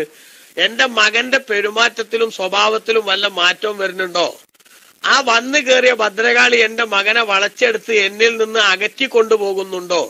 അതൊരു സ്വാഭാവികമായ ഒരു ബേജാറായി പല ഉമ്മമാരും നേരത്തെ തന്നെ മനസ്സിൽ കൊണ്ടെടുക്കുകയാണ്. അതിന്റെ ആവശ്യം ഉണ്ടായിട്ടൊന്നുമല്ല. എന്തിനാ അങ്ങനെ ചിന്തിക്കണെന്ന് വെച്ചാൽ അതിനൊന്നും മറുപടി ഇല്ല, അത് ആവശ്യം ഉണ്ടായിട്ടൊന്നുമല്ല. ചിലരങ്ങനെയാണല്ലോ, അത് ആലോചിച്ചുണ്ടാക്കിയിട്ടാണ് ബേജാറാകല്ലേ. പണ്ടൊരാൾ ഭയങ്കര കരച്ചിൽ കരഞ്ഞു. എന്തിനാ കരയണോ ചോദിച്ചപ്പോ പറഞ്ഞു, അല്ല ഞാനിപ്പോ കുറച്ചുകൂടി കഴിയുമ്പോ കല്യാണമൊക്കെ കഴിക്കൂലേ, കല്യാണം കഴിച്ച് പിന്നെ എനിക്കൊരു കുട്ടി ഉണ്ടായി, ആ കുട്ടി ഞാനുമായിട്ട് ഇങ്ങനെ നടന്നു പോകുമ്പോ ആ കുട്ടീനെ വണ്ടി മുട്ടി മരിച്ചാ ഞാൻ എന്താ കാട്ടുക എന്ന് ചോദിച്ചിട്ട് ഇയാളിപ്പൊ തന്നെ കല്യാണം കൂടെ കഴിയണതിന്റെ മുമ്പ് എന്ത് ചെയ്യാണ്, മൂപ്പര് ടെൻഷൻ അടിച്ചിരിക്കുകയാണ്. അതിനിപ്പോ എന്താ ചെയ്യാ? ചില മനുഷ്യന്മാർ അങ്ങനെ ആയാൽ അത് പല ഉമ്മമാരുടെയും ജീവിതത്തിൽ നേരത്തെ തന്നെ അതാണ് തുടങ്ങുകയാണ്. അത് തുടങ്ങുമ്പോ ഈ ഉമ്മ ശരിക്കും ചിന്തിക്കുകയാണ്. എന്താ ചിന്തിക്കണേ? എന്റെ മകന്റെ സ്വഭാവത്തിൽ മാറ്റം വരുന്നുണ്ടോ, കല്യാണത്തിന് മുമ്പുണ്ടായിരുന്നതിൽ നിന്ന് അവന്റെ സ്വഭാവത്തിൽ എന്നോടൊരു അകൽച്ച വരുന്നുണ്ടോ എന്ന് ആര് ചിന്തിക്കും? ഈ ഉമ്മ ചിന്തിക്കും. വാസ്തവത്തിൽ ഈ മകൻ അറിഞ്ഞോളണമെന്നില്ല, എന്റെ ഉമ്മ ഇപ്പൊ അങ്ങനത്തെ ഒരു നിരീക്ഷണത്തിലാണ് എന്നുള്ളത്, ഒരു വലിയ കണ്ടുപിടുത്തത്തിന് വേണ്ടിയുള്ള ഒരു ശ്രമത്തിലാണ് ഉമ്മ ഉള്ളത് എന്നുള്ളത് ആർക്കറിയില്ല, മകനറിയില്ല. അതുകൊണ്ട് മകൻ സതുദ്ദേശത്തോടു കൂടെ തന്നെ എന്ത് ചെയ്യുന്നു, ഞാനിപ്പോ ഇത്രയും കാലം ഉമ്മാനെ കഷ്ടപ്പെടുത്തി, ഇനിയിപ്പോ ഭാര്യക്കായ സ്ഥിതിക്ക് ഇനി അവളോട് പറഞ്ഞാൽ മതിയല്ലോ ഡ്രസ്സ് അലക്കാനും അതേപോലെ തന്നെ അയൺ ചെയ്യാനും അതുപോലെ തന്നെ ചായ കൊണ്ടുവരാനും, അതെല്ലാ സംഗതി അവളോട് പറഞ്ഞാൽ മതിയല്ലോ എന്ന് ചിന്തിച്ചിട്ടാണ് എന്ത് ചെയ്യണത്, മകൻ അങ്ങനെ പറയണ്ടാവുക. പക്ഷേ ഈ ഉമ്മാക്കെന്താവും, അത് ഓരോ ദിവസവും ഇങ്ങനെ കാണുമ്പോ ഇവൻ എന്റെ അടുത്തുനിന്ന് പൂർണ്ണമായി അകന്നകന്നകന്ന് അവളിലേക്ക് തന്നെ മാറിപ്പോയി എന്ന് ചിന്തിക്കുമ്പോൾ, ഇത്രയും കാലം ഞാൻ പോറ്റി വളർത്തി ഒരു കല്യാണം കഴിച്ചു കൊടുത്തിട്ട് അവനതാ ഒരു ദിവസം കൊണ്ട് തന്നെ ഉമ്മയെ മറന്നു എന്ന് ചിന്തിക്കുന്ന ഒരവസ്ഥയിലേക്ക് പല ഉമ്മമാരും എത്തുന്നതാണ്. പലപ്പോഴും ഈ അമ്മായിമ്മപ്പോരിന്റെ തുടക്കം അവിടുന്ന് കുറിക്കും. അപ്പൊ എന്താ വേണ്ടേ? കല്യാണം കഴിഞ്ഞ് കുറച്ചു കാലത്തേക്കെങ്കിലും ഈ ചെറുപ്പക്കാരൊക്കെ ശ്രദ്ധിക്കേണ്ടത്, കല്യാണം കഴിയുന്നതിന്റെ മുമ്പ് എങ്ങനെയായിരുന്നു അതേപോലെ വീട്ടില് കല്യാണം കഴിഞ്ഞാലും എനിക്കൊരു മാറ്റവും വന്നിട്ടില്ല എന്ന് ഉമ്മാനെ ബോധ്യപ്പെടുത്തണം ആദ്യം. എങ്ങനെയാ? പുറത്തേക്ക് പോകുമ്പോ ഉമ്മാനോട് പറയാ, അകത്തേക്ക് വരുമ്പോ ചായ ഉമ്മാനോട് ചോദിക്കുക, ചോറ് ഉമ്മാനോട് ചോദിക്കുക, നേരത്തെ ഉണ്ടാകുന്ന മാതിരി തന്നെ. അപ്പൊ സ്വാഭാവികമായിട്ടും എന്താവും, അല്ല പെണ്ണ് തെറ്റാണ്ടക്കാൻ എന്ത് ചെയ്യണം, അതാണ് ഈ പുരുഷന്മാരെ കഴിവ് അവിടെ കാണേണ്ടത്. പുരുഷന്മാരെന്ത് ചെയ്യണം? അവർ ശരിക്കും ഇവിടെ 2 റോളുണ്ട് അവർക്ക്. ഒന്ന് മകന്റെ റോള്, മറ്റൊന്ന് ഭർത്താവിന്റെ റോള്. മകന്റെ റോള് ഭംഗിയായി അവർക്ക് എന്താക്കാൻ കഴിയണം? പിന്നെ കൈകാര്യം ചെയ്യാൻ സാധിക്കണം. അതോടൊപ്പം തന്നെ ഭർത്താവിന്റെ റോളും കൈകാര്യം ചെയ്യാൻ പറ്റണം, അല്ലേ? അപ്പൊ ആ ഭർത്താവിന്റെ റോള് കൈകാര്യം ചെയ്യാൻ പറ്റിയാൽ മതി, അവിടെ ഒരു പ്രശ്നമല്ല. സംഗതിയൊക്കെ എന്ത് ചെയ്യണം? ഇവൾക്ക് പറഞ്ഞ് മനസ്സിലാക്കി കൊടുക്കണം. എന്നിട്ട് ഞാൻ ആദ്യം ഉമ്മാനോടനെ ചോദിക്കും, അതിന് പയ്യ ബേജാറാവൊന്നും വേണ്ട എന്നാ അവളെ പറഞ്ഞ് മനസ്സിലാക്കണം അതിന്റെ സംഗതി. അങ്ങനെ സംഗതി പറഞ്ഞ് മനസ്സിലാക്കിയാൽ സ്വാഭാവികമായിട്ട് ഇപ്പൊ ഉമ്മാനോട് ചോദിച്ചാൽ തന്നെ ഉമ്മ എന്താ ചെയ്യുള്ളൂ? ഉമ്മാനോട് ചായ ചോദിച്ചാൽ ഉമ്മ എന്താക്കും? ഉത്തരവ് ഇങ്ങോട്ട് കൊടുക്കും, മരുവൾക്ക് ഉത്തരവ് കൊടുക്കും. എടീ ഓ വന്നത് കണ്ടില്ലേ, ഒരു ചായ എടുത്തു കൊടുക്ക്, ഇതൊക്കെ പറഞ്ഞിട്ട് വേണോ. ചിലപ്പോ ഒരു ചെറിയൊരു ശകാരം അതിന്റെ ഇടയിൽ കൂടെ എന്താവും ഫ്രീ ആയിട്ട് കൊടുക്കും, അല്ലേ? ആയിക്കോട്ടെ, കുഴപ്പമില്ല, ആ ശകാരം കിട്ടിക്കോട്ടെ. എന്നാലും എന്തില്ല, പ്രശ്നമില്ലല്ലോ, ആ സംഗതി റാഹത്തായിട്ട് നടക്കൂലേ? നടക്കും. അപ്പൊ കല്യാണം കഴിഞ്ഞാലും മകന്റെ മനസ്സിൽ ഉമ്മാന്റെ മനസ്സിൽ ബോധ്യപ്പെടുത്തണം, ഇവന്റെ പെർഫോമൻസിൽ നിന്ന് അവൻ ബോധ്യപ്പെടുത്തണം, എന്റെ സ്വഭാവത്തിന് എന്ത് വന്നിട്ടില്ല, കല്യാണം കഴിഞ്ഞതുകൊണ്ട് ഒരു മാറ്റവും വന്നിട്ടില്ല എന്ന് ബോധ്യപ്പെടുത്താൻ സാധിക്കണം. അതിൽ വിജയിക്കുകയാണെങ്കിൽ ഡബിൾ റോളിൽ എന്ത് ചെയ്യാൻ പറ്റണം? അഭിനയിക്കാൻ കഴിയണം. അതിന് മനസ്സിലായില്ലേ? അഭിനയിക്കാ പിന്നെ യഥാർത്ഥത്തിൽ ജീവിക്കാൻ സാധിക്കണം. അഭിനയം എന്ന് പറഞ്ഞ പദം ഒരു പക്ഷെ അവിടെ മോശമായിരിക്കും. അതുകൊണ്ട് ഡബിൾ റോളിൽ ശരിക്കും യാഥാർത്ഥ്യത്തോടു കൂടെ ജീവിക്കാൻ സാധിക്കണം. പക്ഷെ പല മക്കളുടെയും അവസ്ഥ എന്താ? പല മക്കളുടെയും അവസ്ഥ അവര് സ്വാഭാവികമായിട്ട് ഈ ഉമ്മാനെ ദേഷ്യം പിടിപ്പിക്കുന്ന, ഉമ്മാക്ക് സംശയം, നേരത്തെ തന്നെ സംശയമുണ്ട്, എന്ത് കല്യാണം കഴിഞ്ഞപ്പം പുടുത്തം വിടുവോന്ന്. ആ പുടുത്തം വിടുവോന്ന് ചിന്തിക്കുന്ന ഉമ്മാന്റെ സംശയം ബലപ്പെടുത്തുന്ന വിധത്തിലുള്ള പ്രവർത്തന നമ്മൾ കാഴ്ചവെക്കുക പലപ്പോഴും. ഉദാഹരണമായിട്ട് നിങ്ങൾ നോക്കിയപ്പോ ഗൾഫിലുള്ള ആളുകളായിരിക്കുമല്ലോ ഇപ്പൊ ഈ നമ്മള് ക്ലാസ് ഒക്കെ കേൾക്കണ അധികം ആൾക്കാരും. ഈ ആളുകളിൽ നിന്ന് പലരും നാട്ടിലേക്ക് പോണ സമയത്ത് എന്തുണ്ടാക്കും? അവര് പിന്നെ ഭാര്യക്ക് 3 പർദ്ദ കൊണ്ടുണ്ടാവും, ഉമ്മാക്ക് ചിലപ്പോൾ 1 പർദ്ദയെ വാങ്ങിയിട്ടുണ്ടാവുള്ളൂ. സ്വാഭാവികമായിട്ടും ആ 3 പർദ്ദയും ഉമ്മാന്റെ മുന്നിൽ വെച്ചിട്ട് ഭാര്യക്ക് എന്ത് ചെയ്തു? അത് കൊടുത്തു, അല്ലെ? ഉമ്മാക്ക് 1 പർദ്ദയും കൊടുത്തു. ലഹളക്കിനി വേറെ എടുക്കും പോണ്ട. ഉമ്മ സത്യത്തിൽ കഴിഞ്ഞ തവണ നമ്മൾ പോയപ്പോ കൊടുത്ത പർദ്ദ പോലും ഇട്ടിട്ടുണ്ടാവില്ല, അത് വേറെ വിഷയം. പക്ഷെ എന്നാലും ശരി, ഓൾക്ക് ഇന്നലെ വന്ന് കയറി അവൾക്ക് 3 പർദ്ദ, അതേസമയത്ത് അവനെ ഇത്ര വളർത്തിക്കൊണ്ടുവന്ന് എനിക്ക് 1 പർദ്ദ, നന്ദി കെട്ടവൻ എന്ന് പറഞ്ഞ് അവിടെ തുടങ്ങും. ഇതൊക്കെ ഉള്ള തലയണ മന്ത്രാണ്. ആ വീട്ടിലിരിക്കുന്ന പെണ്ണിന് നേരെ ആ ഉമ്മ വെറുതെ ഒരു കാരണമില്ലാതെ എന്താക്കും? ഒരു പിന്നെ കുറ്റപത്രം സമർപ്പിക്കും. അപ്പൊ അവിടെ നമ്മൾ എന്ത് വേണം? ഉമ്മാക്ക് 1 പർദ്ദ, ഓൾക്ക് പിന്നെ ഭാര്യക്ക് 1 പർദ്ദ. മനസ്സിലാക്കാൻ വല്ല പ്രയാസമുണ്ടോ? നമ്മളൊരു കാര്യം ചെയ്തു, ഭാര്യക്ക് 3 പർദ്ദ ആവശ്യമുണ്ട് എങ്കിൽ 2 പർദ്ദ നമ്മൾ വേങ്ങന ചെയ്തൽവി എന്ന് പറഞ്ഞ് എഴുതിയിട്ട് വേറൊരു പാക്കറ്റ് ആക്കിയിട്ട് എന്ത് ചെയ്തു? പുറത്ത് പിന്നെ ഇതൊട്ടിച്ചു, മനസ്സിലായില്ലേ? ടാപ്പ് ഒട്ടിച്ചിട്ട് അയിമ വേഗന ചെയ്തൽവിന്ന് പേരെഴുതിയേക്കുക. സ്വാഭാവികമായിട്ടും നാട്ടിൽ ചെല്ലുമ്പോ ഗൾഫുകാർക്ക് പലർക്കും എന്തുണ്ടാവും? സുഹൃത്തുക്കളുടെ വീട്ടിലൊക്കെ പലതും കൊണ്ടേ കൊടുക്കാനുണ്ടാവും, അല്ലേ? ആ കൊണ്ടേ കൊടുക്കാനുള്ള കൂട്ടത്തിലുള്ളതാണ് ഓരിയക്കണ സമയത്ത് അവിടെ തീരുമാനിച്ചാൽ മതി. അതേ സമയത്ത് പിന്നീട് അത് ആരും കാണാതെ ആ കവറെടുത്ത് മാറ്റിയിട്ട് അത് ഇവൾക്ക് കൊടുത്താൽ കുഴപ്പമൊന്നുമില്ല. അപ്പൊ ഇവിടെ എന്താ സംഗതി? ഇവിടെ പലപ്പോഴും മനുഷ്യന്മാര് അവരുടെ പ്രവർത്തനം കൊണ്ട് ഈ തെറ്റിദ്ധാരണയായിട്ട് നിൽക്കണ ഉമ്മാന്റെ മനസ്സിക്ക് എന്തുണ്ടാക്കാണ്? ആ ധാരണ സജീവാക്കാനും അവര് ഉമ്മാന്റെ കണ്ടുപിടുത്തം ശരിയാണെന്ന് ബോധ്യപ്പെടുത്താനുള്ള ശ്രമം നടത്തുകയാണ്. അത് ഉണ്ടാകാൻ പാടില്ല എന്ന് ഞാൻ സൂചിപ്പിച്ചേ. അപ്പൊ ശത്രുത കടന്നു വരാനുള്ള കാരണങ്ങൾ അതില്ലാതാക്കണം. അതുണ്ടാക്കിയാൽ അവിടെ എന്ത് തന്നെ നഷ്ടം വന്നാലും ശരി, ശത്രു സന്തോഷിക്കണ ഒരു പിന്നെ ശത്രു സന്തോഷിക്കണ ആ ഒരവസ്ഥ ഇല്ലാണ്ടാക്കണം. അതന്നെയല്ലേ ഖുർആൻ നമ്മളോട് പറഞ്ഞ ഇന്ന ശൈത്വാന ലക്കും അദുവ്വുൻ ഫത്തഖിദൂഹു അദുവ്വാ. ഉമ്മമാര് കേൾക്കുന്നുണ്ടാവൂലേ? അത് ഞാൻ പരസ്യമായിട്ട് പറയാറില്ല, സാധാരണ അങ്ങനെ പറഞ്ഞു പോയതാ. അപ്പൊ ഏതായാലും ബൈലുക്സ് വീട്ടിലുള്ള ഉമ്മാരുടെ അടുത്തേക്ക് എന്ത് ചെയ്യണ്ട, ഈ നമ്പർ ഇടണ്ട. അവർക്ക് വേറെ വല്ല നമ്പർ നോക്കിയാൽ മതി, അതേപ്പോ നടക്കുള്ളൂ. എന്നാലും അധികം ആൾക്കാരിപ്പോ ബൈലുക്സ് കേൾക്കണവരല്ലല്ലോ, ഓൾക്ക് ഉപയോഗപ്പെടുത്താലോ എന്നുള്ള ആൾക്ക് പറഞ്ഞാണ്. ഇത് പണ്ട് ഞാൻ എവിടെ ഒരു സ്ഥലത്ത് പ്രസംഗിക്കുമ്പോ അങ്ങനെ ഈ വിഷയം അങ്ങനെ വന്നു. പെട്ടെന്ന് ഞാൻ സ്റ്റോപ്പ് ചെയ്തു. കാരണം എന്താ വെച്ചാല് ആ സദസ്സിൽ എല്ലാരും ഉണ്ട്, അതുള്ളതുകൊണ്ട്. അതെ. അപ്പൊ ഏതായാലും ശരി, പിന്നെ ഈ ഒരു സംഗതി, ഈ ഒരു സംഗതി എന്താ വെച്ചാൽ, ശത്രുത മനസ്സിൽ വന്നാൽ ആ ആ ശത്രു സന്തോഷിക്കാതിരിക്കാൻ എന്ത് ചെയ്യാൻ പറ്റും അതൊക്കെ എന്താക്കും? അതൊക്കെ മനുഷ്യൻ ചെയ്യണം. ഇന്ന ശൈത്വാനലക്കും അദുവ്വുൻ, നിശ്ചയം പിശാച് നിങ്ങളുടെ ശത്രുവാണ്. അതുകൊണ്ട് ഫത്തഖിദൂഹു അദുവ്വ, ആ പിശാചിനെ നിങ്ങളും ശത്രുവായി കാണണം എന്ന് അല്ലാഹു സുബ്ഹാനഹു വ തആല പറഞ്ഞില്ലേ ഖുർആനിൽ? എന്താ അതിന്റെ അർത്ഥം? പിശാചാകുന്ന നമ്മുടെ യഥാർത്ഥ ശത്രു സന്തോഷിക്കുന്ന ഒന്നും ചെയ്യാതിരിക്കാൻ നമ്മൾ ശ്രദ്ധിക്കണം. വാസ്തവത്തിൽ പിശാച് നമ്മളെ ശത്രുവാന്ന് പറയാനല്ലാതെ ആ ശത്രു സന്തോഷിക്കുന്ന പരിപാടികളാണ് പലപ്പോഴും ആര് ചെയ്തുകൊണ്ടിരിക്കുന്നത്? നമ്മൾ ചെയ്തുകൊണ്ടിരിക്കുന്നത് എന്നത് ഏറ്റവും പ്രധാനപ്പെട്ട ഒരു ഗൗരവമായി കാണേണ്ട സംഗതിയാണ്. ഇമാം ഗസ്സാലി റളിയല്ലാഹു അൻഹു രേഖപ്പെടുത്തിയതാ നമ്മൾ പറഞ്ഞത്. അസൂയ കടന്നു വരാനുള്ള പ്രധാനപ്പെട്ട കാരണം അത് പലപ്പോഴും ശത്രുതയാണ്, അതിന്റെ അടിസ്ഥാനത്തിൽ ഉണ്ടാകുന്ന ദേഷ്യവുമാണ്. അപ്പൊ വാഖ്സല്ലിംകാനി ഫീ ഹാദൽ ബാബി അല്ലാ യുൽഹിറ തിൽക്കൽ അദാവത മിൻ നഫ്സിഹി വയക്റഹ തിൽക്കൽ ഹാലത മിൻ നഫ്സിഹി. അപ്പൊ അങ്ങനെ ശത്രുത ഒരാൾ, നമുക്ക് ഒരാളോട് ദേഷ്യം വന്നു, ദേഷ്യം വരാൻ അയാൾ എന്തെങ്കിലും നമ്മളോട് ചെയ്തിട്ടുണ്ടാവും. നമ്മൾ വിട്ടുകൊടുത്താൽ പോലും ചിലപ്പോൾ എന്താവും, മനസ്സെന്ന് പറിച്ചു മാറ്റാൻ പറ്റാത്ത വിധത്തിൽ വിഷമുണ്ടാവും. എന്നാൽ അവിടെ നമുക്ക് പരമാവധി ചെയ്യാൻ സാധിക്കേണ്ട, ആ ദേഷ്യത്തിന്റെ അടിസ്ഥാനത്തിൽ അയാൾക്ക് കിട്ടുന്ന നിയമത്ത് നീങ്ങിപ്പോകാൻ ആഗ്രഹിക്കരുത്. അത് ശരിയല്ല. അപ്പൊ പിന്നെ എന്നാലും എന്താവും, അയാൾക്ക് എന്തെങ്കിലും കിട്ടിയെന്ന് അറിഞ്ഞാൽ വിഷമമുണ്ടാവും. അപ്പൊ എന്താ ചെയ്യേണ്ടത്? ഇമാം റാസി റളിയല്ലാഹു അൻഹു പറയാണ്, വഖ്സല്ലിംകാനി ഫീ ഹാദൽ ബാബി. ഇങ്ങനെ വരുമ്പോ, അതായത് ഒരാളോട് നമുക്ക് ശത്രുത വന്നു, അതിന്റെ അടിസ്ഥാനത്തിൽ അസൂയ ഉണ്ടായിട്ട് നമ്മളെ ഈ പിന്നെ വിശ്വാസത്തിനും കർമ്മത്തിനും ഒക്കെ തകരാറ് വരുന്ന ഒരു അവസ്ഥ എത്തിപ്പെടാതിരിക്കാൻ പരമാവധി നമുക്ക് ചെയ്യാൻ സാധിക്കേണ്ട അല്ലാ യുൽഹിറ തിൽക്കൽ അദാവത മിൻ നഫ്സിഹി, ആ ശത്രുത നമ്മൾ വെളിവാക്കാതിരിക്കലും വയക്റഹ തിൽക്കൽ ഹാലത മിൻ നഫ്സിഹി. ഇങ്ങനത്തെ ഒരു ചിന്തയാണല്ലോ എനിക്ക് വരുന്നത്. നമ്മളെ തന്നെ വെറുക്കാൻ ശ്രമിക്കുക. അതായത് എന്റെ അടുത്തുള്ള ദുസ്വഭാവമാണുള്ളത്, അവൻ അങ്ങനെ ഒരു ബുദ്ധിമോശം ചെയ്തു എന്ന് വിചാരിച്ചിട്ട് ഞാനിങ്ങനെ അത് മനസ്സിലിട്ട് കൊണ്ടെടുക്കേണ്ടതല്ലോ, ഞാൻ വിട്ടുവീഴ്ച ചെയ്തു കൊടുക്കേണ്ടതാണല്ലോ എന്ന് ചിന്തിച്ചുകൊണ്ട് എന്താക്കണം, നമ്മൾ പരമാവധി അതിന്റെ സ്വഭാവങ്ങള്, അതിന്റെ പ്രതികരണങ്ങൾ നമ്മിൽ നിന്ന് ഇല്ലാണ്ടാക്കണം.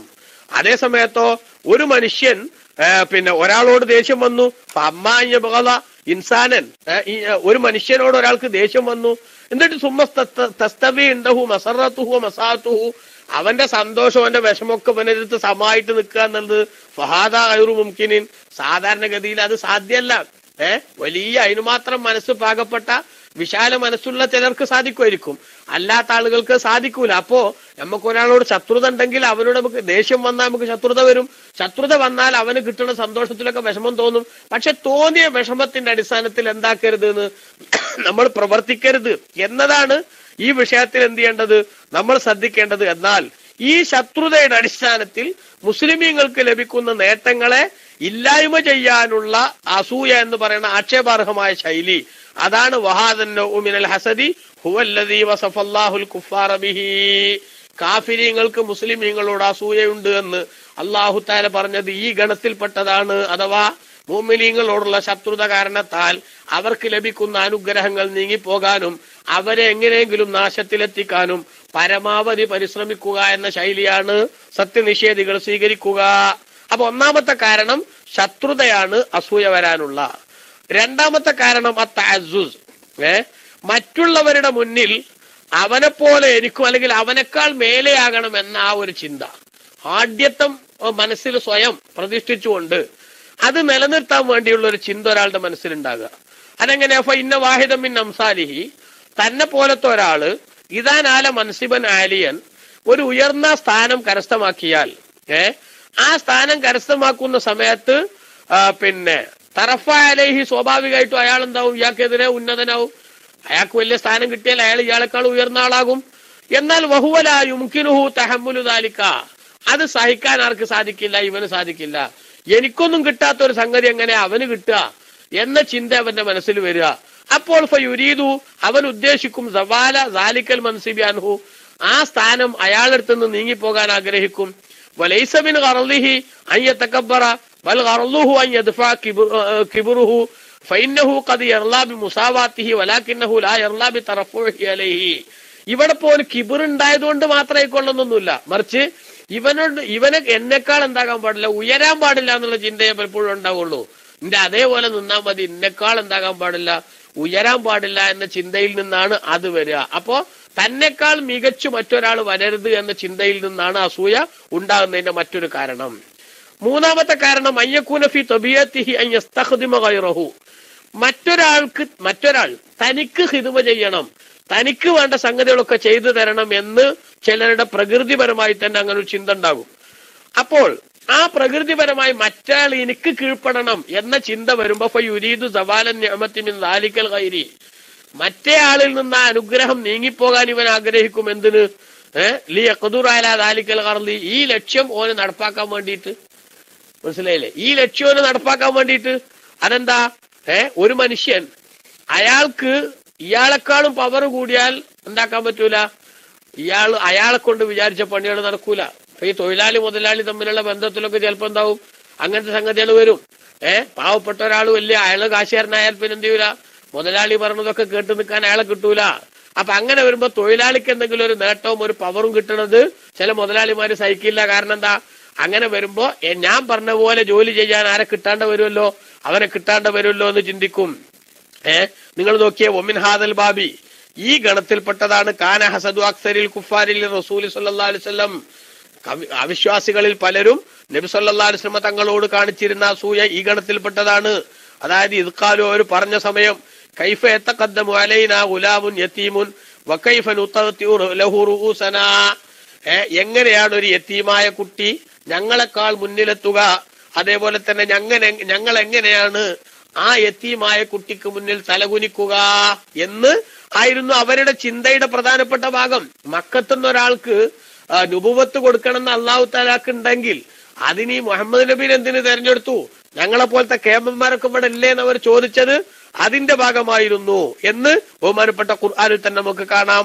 അഹാഉലാഇ മന്നല്ലാഹു അലൈഹിം മിൻ ബൈനിനാ, നമ്മളിടയിൽ നിന്ന് ഈ ആളുകൾക്കാണോ അല്ലാഹു സുബ്ഹാനഹു വ തആല ഗുണം ചെയ്തു കൊടുക്കുന്നത് എന്നവർ പ്രതിഷേധ സ്വരത്തിൽ ചോദിച്ചിരുന്നത് അതിന്റെ ഭാഗമാണ്. നാലാമത്തെ കാരണം അത്തഅജ്ജുബു കമാ അഖ്ബറല്ലാഹു അനിൽ ഉമമിൽ മാളിയ, ഉജ്ബ് എന്ന് പറയണ ഞങ്ങൾ ഉഷാറാണ് എന്ന ഒരു ചിന്ത, ആ ചിന്തയിൽ നിന്നാണ് അസൂയ ഉണ്ടാവുക. ഏതുപോലെ അല്ലാഹു തആല മുൻകഴിഞ്ഞ സമുദായങ്ങളെ കുറിച്ചൊക്കെ പറഞ്ഞിട്ടുണ്ട്. പ്രവാചകന്മാര് പ്രബോധനമായിട്ട് വരുമ്പോ അവര് പറഞ്ഞിരുന്നു, അനുമിനുലി ബശറൈനി മിസ്ലിന വഖൗമുഹുമാ ലനാ ആബിദൂൻ. മൂസാ നബി അലൈഹി ഇസ്ലാമിന്റെ ജനത അതിന്റെ അടുത്തേക്ക് മൂസാ നബിയും ഹാറൂൻ നബി അലൈഹി ഇസ്ലാമും വന്നിട്ട് അവർ രണ്ടുപേരും പ്രവാചകന്മാരാണ്, അള്ളാഹിനെ കൊണ്ട് വിശ്വസിക്കണം എന്ന് പറയുമ്പോ കിബുത്തികളാകുന്ന റോയൽ ഫാമിലിയിൽപ്പെട്ട ആളുകൾ പറഞ്ഞ അവരുടെ കമന്റാണ്, അനുമിനുലി ബശറൈനി മിസ്ലിന, നമ്മളെ പോലത്തെ രണ്ടാളുകൾക്ക് ഞങ്ങൾ വിശ്വസിക്കാനോ, വഖൗമുഹുമാ ലനാ ആബിദൂൻ, ആ രണ്ടാളുടെയും കുടുംബങ്ങൾ അവര് നമുക്ക് ഇബാദത്ത് എടുക്കുകയാണ്, അഥവാ നമ്മൾ പറഞ്ഞതൊക്കെ കേട്ട് നടക്കുകയാണ്, പിന്നെ എങ്ങനെ അവര് പറയണ പ്രവാചകനാന്ന് പറയണത് നമ്മൾ അംഗീകരിച്ചു കൊടുക്കുക എന്ന ആ ഒരു ഞങ്ങള് കേമന്മാരാണ് എന്ന ധാരണയിൽ നിന്നാണ് പലപ്പോഴും അസൂയ ഉണ്ടാവുന്നത്. അഞ്ചാമത്തത് അൽ ഖൗഫു മിൻ ഫൗത്തിൽ മഖാസിദി, തന്റെ ലക്ഷ്യം നഷ്ടപ്പെട്ടു പോകുമെന്ന ഭയത്തിൽ നിന്നുണ്ടാകുന്ന അസൂയ. താൻ ഉദ്ദേശിക്കുന്ന ഒരു ലക്ഷ്യമുണ്ട്, ആ ലക്ഷ്യം നഷ്ടപ്പെട്ടു പോകുമെന്ന പേടിയിൽ നിന്നുണ്ടാകുന്ന അസൂയ. വദാലിക യഖ്തസു ബിൽ മുതസാഹിമീന അലാ മഖ്സൂദിൻ വാഹിദിൻ, പക്ഷെ ആ അസൂയ ഒരേ ലക്ഷ്യത്തിന് വേണ്ടി പരസ്പരം മത്സരിക്കുന്ന രണ്ടാളുകൾക്കിടയിൽ മാത്രമേ ഉണ്ടാവുള്ളൂ.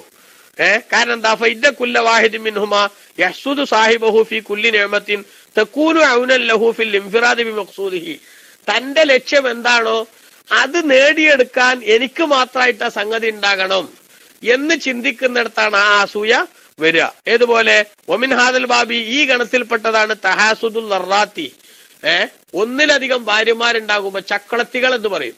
ആ ഒന്നിലധികം ഭാര്യമാരുടെ പരസ്പരം ഉണ്ടാകുന്ന അസൂയ എന്തിൽ? ഫിത്തസാഹുമി അലാ മഖാസിദി സൗജിയ, ഭാര്യാഭർത്തൃ ബന്ധത്തിൽ നിന്ന് ലഭിക്കേണ്ട ആ ലക്ഷ്യങ്ങളിൽ അവർക്കിടയിൽ ഉണ്ടാകുന്ന കിടമത്സരം അതായത് ഉണ്ടാകുന്നതാണ്. ഭർത്താവിന് എല്ലാതും ഞാനാ ചെയ്തു കൊടുക്കണമെന്ന് വരുത്തിയിട്ട് ഭർത്താവിന്റെ സ്നേഹം എന്നിലേക്ക് ആവാഹിക്കണം എന്ന് ഓരോരുത്തരും ചിന്തിക്കുന്നു. അപ്പൊ മറ്റയാൾക്ക് എന്തെങ്കിലും ഒരു നേട്ടം ഉണ്ടാവുമ്പോ ആ നേട്ടത്തെ ഇവരെന്താക്കുന്നു? അസൂയായിട്ട് കാണുന്നു. അതേപോലെ തന്നെ തഹാസുദുൽ ഇഖ്വത്തി ഫി തസാഹുമി അലാ നൈലിൽ മൻസിലത്തി ഫി ഖുലൂബിൽ അബവൈനി, മാതാപിതാക്കളുടെ മനസ്സിൽ ഇഷ്ടം നേടാൻ വേണ്ടിയിട്ട് സഹോദരങ്ങൾ തമ്മിലുണ്ടാണ് അസൂയ. ഏട്ടൻ എങ്ങനെങ്കിലും എന്തെങ്കിലും പറഞ്ഞു കൊടുത്തിട്ട് എനിക്ക് എന്ത് ചെയ്യണം, വാപ്പാന്റെ അടുത്ത് സ്വന്തക്കാരനാകണം എന്ന് ചിന്തിക്കുന്ന ഒരു മകൻ, അനുജനെ കുറിച്ച് പാരപണിതിട്ടുണ്ടെങ്കിലും എനിക്ക് വാപ്പാന്റെ അടുത്ത് ആളാകണം എന്ന് ആഗ്രഹിക്കുമ്പോ അപ്പൊ ഇവർ തമ്മിൽ എന്തുണ്ടാകും? ഒരേ ലക്ഷ്യത്തിന് വേണ്ടിയുള്ള അതെങ്ങനെ നേടിയെടുക്കണം എന്നതിനെ സംബന്ധിച്ചുള്ള വിഷയത്തിൽ അസൂയ വരും. ആ അസൂയ ഒരു ലക്ഷ്യത്തിന് വേണ്ടി സഞ്ചരിക്കുമ്പോ, രണ്ടാളുകൾ സഞ്ചരിക്കുമ്പോ എനിക്ക് ലഭിക്കാതെ അയാൾക്ക് ലഭിക്കുമോ എന്ന ഭയത്തിൽ നിന്നാണ് അത് ഉണ്ടാവുക. വകദാലിക തഹാസുദുൽ വാഇലീനൽ മുതസാഹിമീന അലാ അഹ്ലി ബൽദത്തിൻ വാഹിദ. ഒരൊറ്റ നാട്ടില് മാത്സര്യ ബുദ്ധിയോടുകൂടെ പ്രഭാഷണം നടത്തുന്ന പല ആൾക്കാര്, എല്ലാവരും കേമന്മാരാണെങ്കിൽ എനിക്കാണ് ഏറ്റവും കൂടുതൽ പവർ കിട്ടേണ്ടത്. അപ്പൊ സ്വാഭാവികമായിട്ടും മറ്റുള്ളവരോടൊക്കെ എന്താവും, മറ്റു പ്രഭാഷകന്മാരോടൊക്കെ അസൂയ ഇയാൾക്ക് വരും. എന്താ പക്ഷെ ആ അസൂയ പക്ഷെ എപ്പോഴേ വരുള്ളൂ? ഇത് കാന കർലുഹുമ, രണ്ടുപേരുടെയും ഉദ്ദേശം നെയ്ലൽ മാലി വൽ കബൂലി എന്തഹും, അവരുടെ അടുത്ത് ജനങ്ങളുടെ അടുത്ത് സ്വീകാര്യത കിട്ടലും അവരുടെ അടുത്ത് 50,000 വാങ്ങലും ഉദ്ദേശമുള്ളിടത്താണ് ആ പ്രശ്നം വരുള്ളൂ. മനസ്സിലായില്ലേ? അതേ സമയത്ത് നമ്മളെന്തില്ല, എത്ര ആള് നമ്മളെ സ്വീകരിച്ചു എന്നത് പ്രശ്നമല്ല, നമ്മളെ ദയവ നടത്തുക എന്നുള്ളത് നമ്മളെ ബാധ്യതയാണ്. ആ നിലക്ക് നമ്മൾ എന്ത് ചെയ്യുന്നു, പ്രഭാഷണം നടത്തുകയാണെങ്കിൽ അപ്പൊ ആർക്ക് സ്ഥാനം കിട്ടുന്നു എന്നുള്ളത് നമ്മളെ വിഷയമല്ല, എനിക്കേ സ്ഥാനം കിട്ടാവൂ എന്നുള്ള ചിന്തയും ഉണ്ടാവൂല.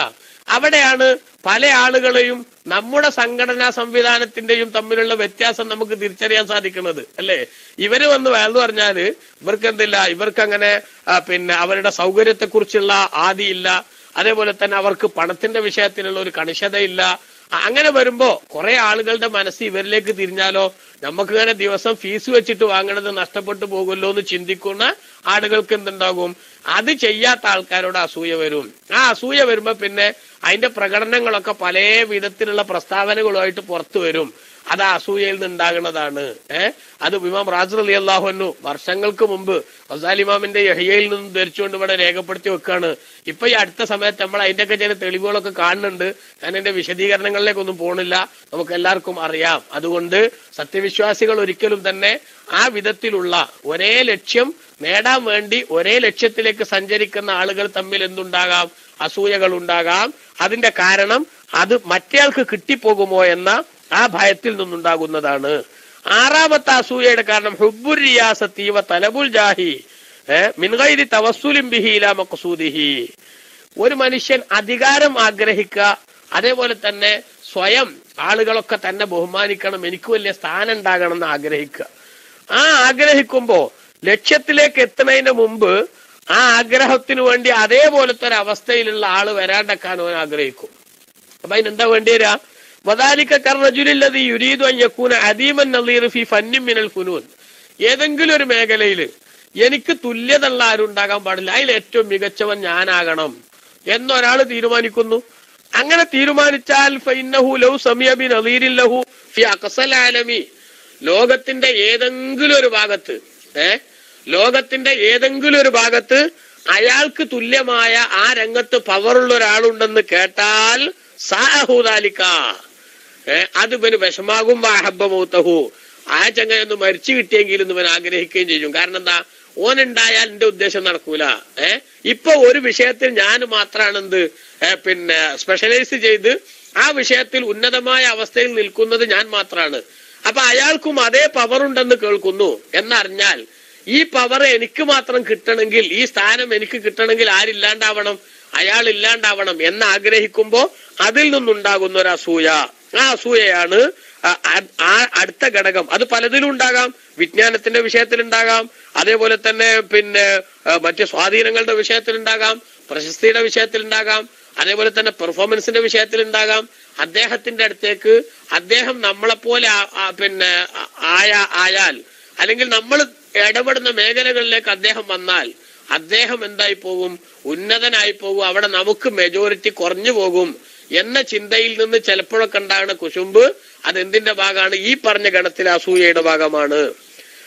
ഏഴാമത്തത് ബഹുമാനപ്പെട്ട ഇമാം റാസി റളിയല്ലാഹു അൻഹു രേഖപ്പെടുത്തുന്നത് ശുഹുൻ നഫ്സി ബിൽ ഖൈരി അലാ ഇബാദില്ലാഹി, അള്ളാഹുവിന്റെ അടിമകളുടെ മേലിൽ ഒരു നന്മയും ചെയ്തു കൊടുത്തുകൊണ്ട് സഹകരിക്കില്ല എന്ന പിശുക്കിൽ നിന്ന് ആളുകൾക്കുണ്ടാകുന്ന അസൂയയാണ്. അതെന്താ? ഫഇന്നക തജിദു മൻ ലാ യസ്തഗ്ലു ബി റിയാസത്തിൻ വലാ ബി കിബിരിൻ വലാ ബി തലബി മാലിൻ ഇദാ വസഫ ഇൻദഹു ഇദാ വസിഫ ഇൻദഹു ഹുസ്നു ഹാലി അബ്ദിൻ മിൻ ഇബാദില്ലാഹി ശക്ക അലൈഹി ദാലിക. ഒരാള് സംഗതി 5 പൈസയുടെ ഉപകാരം വെറുതെ ചൊറി മുട്ടി ഇരിക്കുന്ന ഒരാളാണ്. അയാളെ സംബന്ധിച്ചിടത്തോളം അയാൾക്കൊരു അധികാരത്തിന്റെ ഒരു രംഗത്ത് അയാൾ മുന്നോട്ട് പോണില്ല.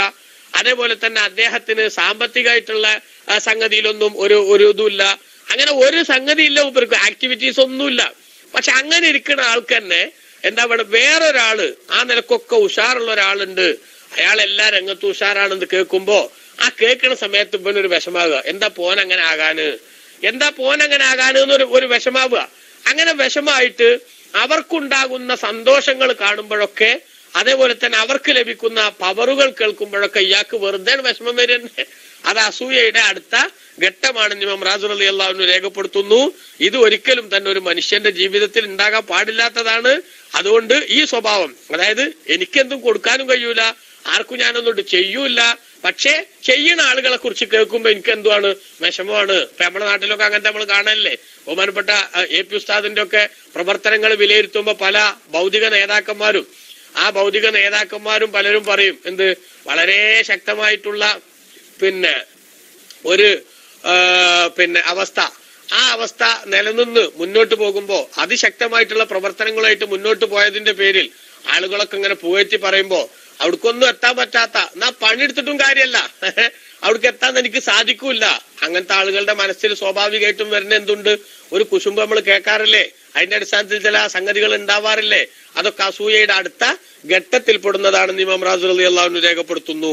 ഏതായാലും ശരി, പ്രിയപ്പെട്ട സഹോദരങ്ങളെ, ഈ പറഞ്ഞ വിധത്തിലുള്ള അസൂയകളൊക്കെ മനുഷ്യന്റെ മനസ്സിലേക്ക് കടന്നു വരുന്നതിന്റെ ഏറ്റവും പ്രധാനപ്പെട്ട കാരണം ഈ പറഞ്ഞ ആളുകളുടെ ഇടയിലുള്ള അസഹിഷ്ണുതയാണ്. അഥവാ മറ്റൊരാൾ എന്നെക്കാൾ ഉയർന്നു പോകുന്ന ഒരു സാഹചര്യം. അതിന്റെ കാരണങ്ങൾ 7 വിധത്തിൽ നമ്മൾ പറഞ്ഞെങ്കിലും അതിലേത് വിധമാണെങ്കിലും ശരി, അസൂയയുടെ പ്രധാനപ്പെട്ട സംഗതികളൊക്കെയും ഈ പറഞ്ഞ മനസ്സിന്റെ വിശാലതയില്ലായ്മയിൽ നിന്ന് കടന്നു വരുന്ന ഘടകമാണ്, സംഗതിയാണ്. അതുകൊണ്ടാണ് പലപ്പോഴും പല ആളുകൾക്കും അതേ ഫീൽഡിലുള്ളവരോടായിരിക്കും എന്തുണ്ടാവുക, അസൂയ ഉണ്ടാകുക. ബഹുമാനപ്പെട്ട ഇമാം റാസി റളിയല്ലാഹു അൻഹു ഇവിടെ രേഖപ്പെടുത്തുന്നുണ്ട്, ഫലിദാലിക തറൽ ആലിമ യഹ്സുദുൽ ആലിമ ദൂനൽ ആബിദി. ഒരു പണ്ഡിതൻ അസൂയ വെക്കൽ പലപ്പോഴും ആരോട് മാത്ര, വേറെ അയാളുടെ അതേ ഗണത്തിലുള്ള പണ്ഡിതന്മാരോട് മാത്രമാണ്. ദൂനൽ ആബിദി, പാണ്ഡിത്യൊന്നും ഇല്ലാതെ ഇബാദത്ത് എടുക്കുന്ന ആൾക്കാരോട് ആർക്ക് ദേഷ്യം ഉണ്ടാവില്ല, അസൂയ ഉണ്ടാവില്ല. ഒരു പണ്ഡിതന് അസൂയ ഉണ്ടാവില്ല. അതേ സമയത്ത് വൽ ആബിദ, ഒരു ഇബാദത്ത് എടുക്കുന്ന ആളെ നിനക്ക് കാണാം, യഹ്സുദുൽ ആബിദ ദൂനൽ ആലിമി, ഇബാദത്ത് എടുക്കുന്ന അതേപോലത്തെ മറ്റൊരാളെ, തന്റെ അതേ കാറ്റഗറിയിലുള്ള ആളുകളെ കാണുമ്പോ ഓനെങ്ങനെ അങ്ങനെ ഉയരുക, ആ സ്ഥാനം എനിക്ക് കിട്ടേണ്ടതല്ലേ എന്ന ചിന്തയിൽ നിന്ന് ഓരോ രംഗത്തുള്ള ആളുകളും അങ്ങനെ തന്നെയാണ്. കച്ചവടക്കാരെ കൂട്ടത്തിൽ മറ്റു കച്ചവടക്കാരോട്, അതും കച്ചവടക്കാരിൽ തന്നെ ഒരേ വകുപ്പിലുള്ള കച്ചവടക്കാർക്ക് തമ്മിലായിരിക്കും പലപ്പോഴും എന്തുണ്ടാവുക, അസൂയ ഉണ്ടാവുക. സ്വർണ്ണ കച്ചവടക്കാരനോട് അസൂയ തോന്നുന്ന ആർക്കാ, സ്വാഭാവികമായിട്ടും മറ്റേ ജ്വല്ലറിക്കാർക്ക് ഉണ്ടാവുക.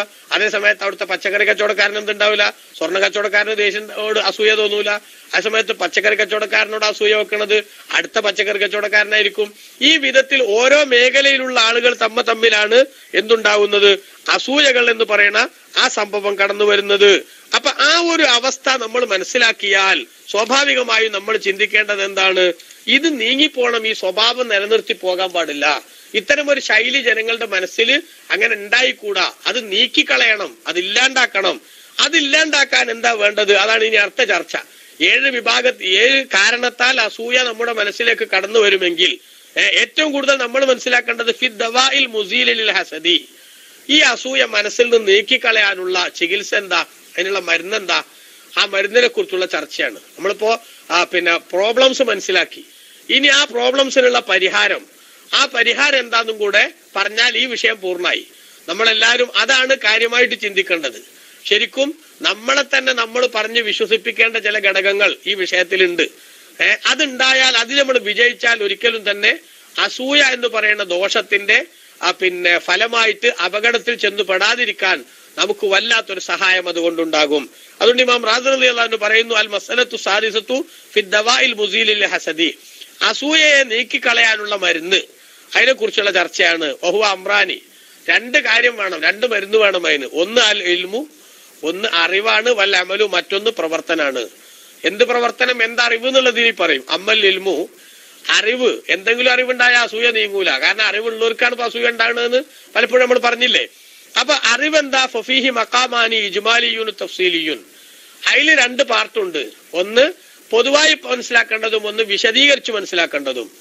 അമ്മൽ ഇജ്മാലിയു, പൊതുവിൽ മനസ്സിലാക്കേണ്ടത് എന്താ, ഫഹുവ അൻ യഅലമ, ഓരോരുത്തരും മനസ്സിലാക്കലാണ്, അന്ന കുല്ലമാ ദഖല ഫിൽ വുജൂദി ഫഖദ് കാന ദാലിക മിൻ ലവാസിമി ഖളാഇല്ലാഹി വഖദരിഹി, ഈ ലോകത്ത് ഉള്ളതായി അറിയപ്പെട്ടിട്ടുള്ള സംഗതികളെല്ലാം അത് അള്ളാഹു സുബ്ഹാനഹു വ തആല പ്ലാൻ ചെയ്തതനുസരിച്ചും അവന്റെ തീരുമാനത്തിന്റെ അടിസ്ഥാനത്തിലും ഉണ്ടായതാണ് എന്ന് മനസ്സിലാക്കുക. അതാണ് അറിവ്. അസൂയ നീങ്ങാനുള്ള മരുന്ന് എന്താ? നമ്മുടെ മനസ്സിൽ ഇവിടെയുള്ള എന്തൊക്കെ സംഗതികളുണ്ടോ അതെല്ലാം ആര് തീരുമാനിച്ചിട്ടുണ്ടായതാണ്? അല്ലാഹു തആല തീരുമാനിച്ചിട്ടും അവന്റെ ഖളാഇന്റെയും ഖദറിന്റെയും അടിസ്ഥാനത്തിൽ ഉണ്ടായതാണ് എന്ന് മനസ്സിലാക്കുക. അപ്പൊ അങ്ങനെ മനസ്സിലാക്കുമ്പോൾ കാര്യം അങ്ങനെയാണെങ്കിൽ മതാ കാന കദാലിക, കാര്യം അങ്ങനെയാണെങ്കിൽ ഫലാ ഫായിദത ഫിന്നിഫറത്തി അൻഹു, അള്ളാഹ് ഉണ്ടാക്കിയ ഒരു സംഗതിയോട് നമ്മൾ വെറുപ്പ് പ്രകടിപ്പിച്ചിട്ട് എന്താ കാര്യം? പടച്ചോൻ തീരുമാനിച്ചതാണ് അത് അങ്ങനെ ഉണ്ടാക്കണമെന്ന്. അപ്പൊ പിന്നെ അതിനോട് നമ്മൾ എതിർപ്പ് പ്രകടിപ്പിക്കണതിൽ ഒരു കാര്യമല്ല. വൈദാ ഹസല റിളാ ബിൽ ഖളാഇ, അല്ലാഹു തആല ഖളാ ആക്കിയത് കണക്കാക്കിയത് കൊണ്ട് പൊരുത്തപ്പെടാനുള്ള ഒരു സ്വഭാവം ഒരാളുടെ മനസ്സിൽ വന്നാൽ സാലൽ ഹസദു, അസൂയ അവന്റെ മനസ്സിൽ നിന്ന് നീങ്ങിപ്പോകും. അള്ളാഹു കണക്കാക്കിയതാണത് എന്ന് നമ്മൾ മനസ്സിലാക്കിയാൽ പിന്നെന്തുണ്ടാവില്ല? അസൂയ ഉണ്ടാവില്ല. അല്ലേ? നമ്മളോടൊക്കെ നിസ്കാരത്തിന് ശേഷം പ്രത്യേകമായി പറയാൻ നിർദ്ദേശിക്കപ്പെട്ടിട്ടുള്ള ഒരു വാക്കില്ലേ, ഒരു ദിക്റില്ലേ? അല്ലാഹുമ്മ ലാ മാനിഅ ലിമാ അഅതൈത വലാ മുഅ്തിയ ലിമാ മനഅത വലാ റാദ്ദ ലിമാ ഖളൈത വലാ മുബദ്ദില ലിമാ ഹക്കംത വലാ യൻഫഉ ദൽ ജദ്ദി മിൻകൽ ജദ്ദ്. പടച്ചോനെ, നീ നൽകിയത് തടയാൻ ഒരാൾക്കും കഴിയില്ല, നീ തടഞ്ഞത് നൽകാനും ഒരാൾക്കും കഴിയില്ല. അപ്പൊ ഒരാൾക്ക് ഇവിടെ ഒരു അനുഗ്രഹം ഉണ്ടായാൽ ആ അനുഗ്രഹം നീങ്ങിപ്പോകാൻ ആഗ്രഹിക്കുക എന്നല്ലേ ഇപ്പൊ അസൂയയുടെ കാരണമായിട്ട് പറഞ്ഞത്, അല്ലെ? എന്നാൽ ഒരു അനുഗ്രഹം ഒരാൾക്ക് ഇവിടെ ഉണ്ടായാൽ ആ ഉണ്ടായ അനുഗ്രഹത്തിന്റെ യഥാർത്ഥത്തിൽ അത് നൽകിയതാരാ? അള്ളാഹു ആണ്. അള്ളാഹ് കൊടുത്തത് തടയാൻ നമുക്ക് സാധിക്കൂല എന്ന് നമ്മൾ വിശ്വസിച്ചാൽ ഈ ലോകത്തുള്ളതെല്ലാം അള്ളാഹിന്റെ ഖളാഇന്റെയും ഖദറിന്റെയും അടിസ്ഥാനത്തിൽ അള്ളാഹു പ്ലാൻ ചെയ്തതിന്റെ അടിസ്ഥാനത്തിൽ ഉണ്ടായതാണെന്ന് മനസ്സിലാക്കിയാൽ പടച്ച റബ്ബിന്റെ ഖളാഇൽ പൊരുത്തപ്പെട്ട് നിൽക്കാനല്ലേ ഒരു മനുഷ്യന്റെ ജീവിതത്തിൽ ഉണ്ടാകാൻ പറ്റുള്ളൂ. അള്ളാഹു തആല തന്നതിലൊന്നും അത് സന്തോഷായാലും ശരി ദുഃഖായാലും ശരി അതൊക്കെ സഹിക്കാനും പൊരുത്തപ്പെടാനും തയ്യാറാകുന്നിടത്തല്ലേ ഒരു മനുഷ്യന്റെ ഈമാനിന്റെ വിജയം നിലനിൽക്കുന്നത് എന്ന് മനസ്സിലാക്കിയാൽ ഈ പൊതുധാരണ ഉണ്ടായാൽ അസൂയയിൽ നിന്ന് മാറാനുള്ള വല്ലാത്തൊരു ഇൽമാണത്. അല്ലേ? ഇത് മനസ്സിലായില്ലേ? ഒരു മനുഷ്യൻ അവന്റെ ജീവിതത്തിൽ അവൻ കാണുന്ന എല്ലാ സംഗതികളും അത് അള്ളാഹു തആല തീരുമാനിച്ചിട്ടുണ്ടായതാണ് എന്ന് മനസ്സിലാക്കുക. അതാണ് മനസ്സിലാക്കിയാൽ ഞാൻ പിന്നെ അതിനോട് വെറുതെ കുശുമ്പ് വെച്ചിട്ട് കാര്യമില്ല, ഞാൻ അതിനോട് വെറുതെ എന്ത് ചെയ്തിട്ട് കാര്യമില്ല, പ്രതിഷേധം രേഖപ്പെടുത്തിയിട്ട് കാര്യമില്ല, പടച്ചോന്റെ തീരുമാനമാണ്, അത് തടുക്കാൻ എന്നെ കൊണ്ട് പറ്റൂല എന്ന് മാത്രം മനസ്സിലാക്കിയാൽ ഈ ഒരു അറിവുണ്ടായാൽ അസൂയയിൽ നിന്ന് മനുഷ്യന് മാറാൻ പറ്റും. അതാണ് പൊതുവായിട്ടുള്ള അറിവ് എന്ന് പറഞ്ഞത്. വമ്മ തഫ്സീലിയു, വിശദീകരിച്ചിട്ടുള്ള അറിവ് എന്താ? ഫഹുവ അൻ തഅലമ, നീ മനസ്സിലാക്കലാണ്. അന്നൽ ഹസദ ലററുൻ അലൈക ഫിദ്ദീനി വദ്ദുനിയ, അസൂയ എന്ന് പറയുന്നത് ദുനിയാവിലും ദീനിലും നിനക്കാണ് ഇടങ്ങേറുണ്ടാക്കുന്നത്. ഈ അസൂയ വെച്ചാൽ അസൂയ വെക്കുന്ന തനിക്കാണ്, താൻ തന്നെ എന്ത് കുഴിക്കുന്നത്? ഇവിടെ ഒരു കുഴി കുഴിക്കുന്നത് നീ തന്നെയാണ്, നീ നിനക്ക് തന്നെയാണ് കുഴി കുഴിക്കുന്നത് എന്ന് നീ മനസ്സിലാക്കണം. അസൂയ വെക്കൽ ദീനിലും ദുനിയാവിലും നിനക്കാണ് അപകടം. വഅന്നഹു ലൈസ ഫീഹി അലൽ മഹ്സൂദി ലററുൻ ഫിദ്ദീനി വദ്ദുനിയാ, നീ ആരോടാണോ അസൂയ വെക്കുന്നതെങ്കിൽ ആ അസൂയ വെക്കപ്പെടുന്ന മനുഷ്യന് നിന്റെ അസൂയ കൊണ്ട് ദുനിയാവിലോ ദീനിലോ യാതൊരു അപകടവും വരാനില്ല. ഈ അസൂയ വെച്ചു എന്നുള്ളത് കൊണ്ട് അയാൾക്കൊന്നും വരൂല, ആ സമയത്ത് നിനക്കാണ് അപകടം വരാനുള്ളത്. ബൽ യന്തഫിഉ ബിഹി ഫിദ്ദീനി വദ്ദുനിയാ, നീ അയാളോട് അസൂയ വെച്ചാൽ ദീനിലും ദുനിയാവിലും ഒക്കെ അയാൾക്ക് വേറെ ചില നേട്ടങ്ങൾ ഉണ്ടാവും ചെയ്യും. ശരിക്കും നമ്മൾ മനസ്സിലാക്കേണ്ട കാര്യമാണ്. എന്താണത്? അമ്മ അന്നഹു ദുനിയാവിൽ നിനക്ക് വരുന്ന ആഖിറത്തിലും നിനക്ക് വരുന്ന നഷ്ടങ്ങൾ എന്ന് പറഞ്ഞില്ലേ, അപകടങ്ങൾ പറഞ്ഞില്ലേ? ഈ ദുനിയാവിൽ നിനക്ക് വരുന്ന അപകടങ്ങൾ ഫമിൻ വുജൂഹിൻ, അത് പല രൂപത്തിലുണ്ട്. ഒന്ന്, അന്നക ബിൽ ഹസദി, അസൂയ മുഖേന നീ കരിഹത്ത ഹുക്കുമല്ലാഹ്, അള്ളാഹുവിന്റെ ഒരു വിധിയെ നീ വെറുക്കുന്നു.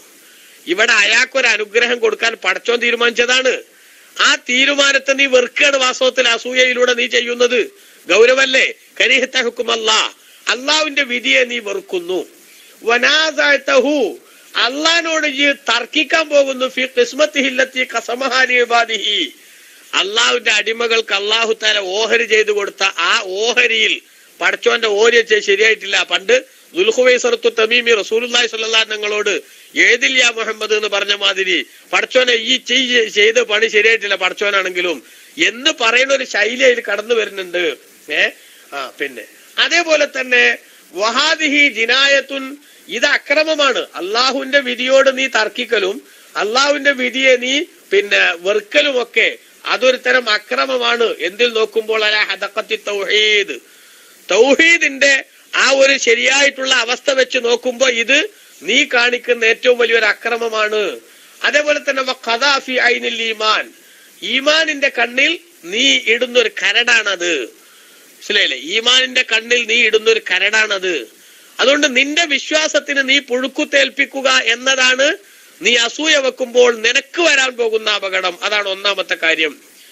വസാനിഹ, രണ്ടാമത്തത് അന്നക, നിശ്ചയം നീ ഇൻ അശസ്ത റജുലം മിനൽ മുഅ്മിനീന, സത്യവിശ്വാസികളിൽപ്പെട്ട ഒരാളോട് നിനക്ക് മനസ്സിൽ വെറുപ്പ് തോന്നിയാൽ ഫാറക്ത ഔലിയ അല്ലാഹ്, അള്ളാഹുവിന്റെ ഇഷ്ടദാസന്മാരോട് നീ വിട പറഞ്ഞവനായി. എന്തിൽ ഫീ ഹുബ്ബിഹിം അൽ ഖൈറ ലി ഇബാദില്ലാഹ്, അള്ളാഹിന്റെ അടിമകൾക്കൊക്കെ നന്മ വരണമെന്ന് അവരാഗ്രഹിച്ചേല്. അള്ളാഹുവിന്റെ മഹാന്മാരായ അടിമകൾ ഇവിടെ ലോകത്ത് പടച്ചോന്റെ അടിമകൾക്കൊക്കെ എന്ത് കിട്ടണം? നന്മ കിട്ടണം എന്നാണ് അവരാഗ്രഹിച്ചത്. ആ ആഗ്രഹത്തിൽ നീ ആരോടെതിരായി? ഔലിയാക്കളുടെ നിലപാടിനോട് എതിരായി. ഔലിയാക്കൾ കാണിച്ചു തന്നൊരു സ്വഭാവത്തിൽ നിന്ന് നീ വേർപിരിഞ്ഞു. എന്നിട്ടോ വശാറക്ത ഇബിലീസ വസായിറൽ കുഫാരി, ഇബിലീസിനോടും മറ്റ് അവിശ്വാസികളോടും നീ പങ്കാളികളാവുകയും ചെയ്തു, ഷെയറാവുകയും ചെയ്തു. ഫീ മഹബ്ബത്തിഹിം ലിൽ മുഅ്മിനീനൽ ബലായ, സത്യവിശ്വാസികൾക്ക് പരീക്ഷണം വരുന്നതാണ് ആർക്കിഷ്ടം? ഇബിലീസിന് ഇഷ്ടം. നേരത്തെ നമ്മൾ പറഞ്ഞില്ലേ, ഇൻ തംസസ്കും ഹസനത്തുൻ തസൂഹും, നിങ്ങൾക്ക് വല്ല സന്തോഷവും ലഭിച്ചാൽ അതവരെ വേദനിപ്പിക്കും, നിങ്ങൾക്ക് വല്ല ഗുണം ഉണ്ടായാൽ അതവർക്ക് വിഷമുണ്ടാക്കുന്നു ഖുർആനിൽ തന്നെ അള്ളാഹു പറഞ്ഞില്ലേ. അതേ സമീപനാണ്, ആ കാഫിരീങ്ങളെ സമീപനാണ് ആരും സ്വീകരിച്ചത്? ഇയ്യും സ്വീകരിച്ചത്. ഔലിയാക്കളെ സമീപനം എന്താ? എല്ലാവർക്കും നന്മ വരണം എന്നാണ്. അപ്പൊ നീ അസൂയ വെക്കണതിനോട് കൂടെ പടച്ചോന്റെ വിധിയോട് എതിരായി എന്ന് മാത്രല്ല, ഔലിയാന്റെ റൂട്ടിൽ നിന്ന്, നല്ലവരുടെ മാർഗത്തിൽ നിന്ന് നീ ഇബിലീസിന്റെ റൂട്ടിലേക്ക് വഴിമാറി സഞ്ചരിച്ചു. രണ്ടാമത്തെ കുഴപ്പം അതാണ്. വസാലിസുഹ, മൂന്നാമത്തെ കുഴപ്പം അൽ ഇഖാബുൽ അലീമുൽ മുറത്തബു അലൈഹി ഫിൽ ആഖിറ, ഇതിനെ തുടർന്ന് പരലോകത്ത് നിനക്ക് ലഭിക്കാനുള്ള വല്ലാത്ത ശിക്ഷയാണ്. അതാണ് ദുനിയാവിൽ നിനക്കുണ്ടാകുന്ന മൂന്ന് പ്രധാനപ്പെട്ട കുറ്റങ്ങൾ. വഅമ്മാ കൗനുഹു അലൈക ലററൻ അലൈക ഫിദ്ദുനിയാ, ദുനിയാവിൽ നിനക്കിതാ ഈ അസൂയ കൊണ്ടുണ്ടാകുന്ന മറ്റൊരു സംഗതി എന്താണ്? ഫഹുവ അന്നക ബിസബബിൽ ഹസദി, നേരത്തെ നമ്മൾ പറഞ്ഞ ദീനിലുണ്ടാകുന്ന അപകടമാണ്. ദീനിലുണ്ടാകുന്ന അസൂയക്കാരന് ദീനിലുണ്ടാകുന്ന മൂന്ന് അപകടം. ഒന്ന്, അസൂയ മുഖേന പടച്ചോന്റെ വിധിയെ നീ വെല്ലുവിളിക്കുന്നു.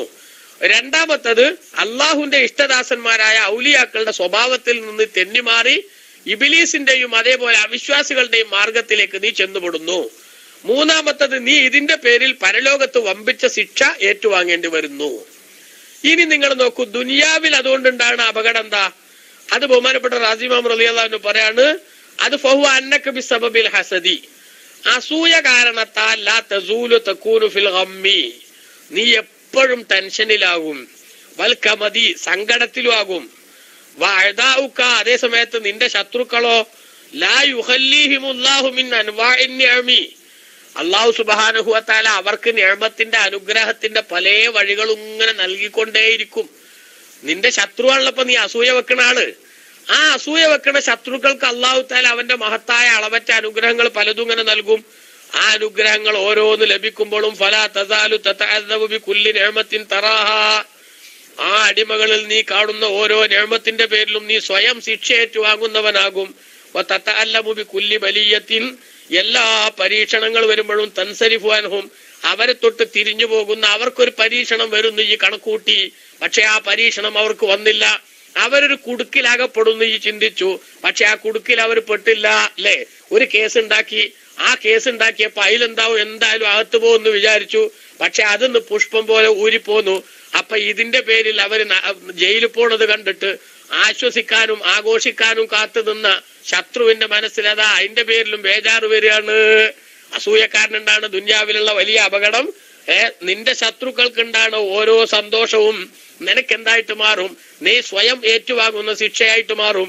അവരിൽ നിന്ന് നീങ്ങിപ്പോകുന്ന ഓരോ പ്രയാസങ്ങളും അതും നിനക്ക് വലിയൊരു വിഷമുണ്ടാക്കും. അബദൻ മഹ്മൂമൻ മഹ്മൂമാ, അപ്പൊ കാലാകാലം ഈ എപ്പോഴും ടെൻഷനിലായി തന്നെ കഴിച്ചു കൂട്ടേണ്ടി വരും. അനക്കൊരു സമാധാനം ഉണ്ടാവില്ല. കാരണം എന്താ? ഈ ചിന്തിക്കുന്നത് നിന്റെ ശത്രുവായിട്ട് നീ ആരെയാണോ പ്രതിഷ്ഠിക്കുന്നതെങ്കിൽ ആ ശത്രുവിന് ഇടങ്ങേറ് വരണം എന്നാണ്. ആ ശത്രുവിന് സന്തോഷങ്ങളൊന്നും ഉണ്ടാകരുത് എന്നാണ്.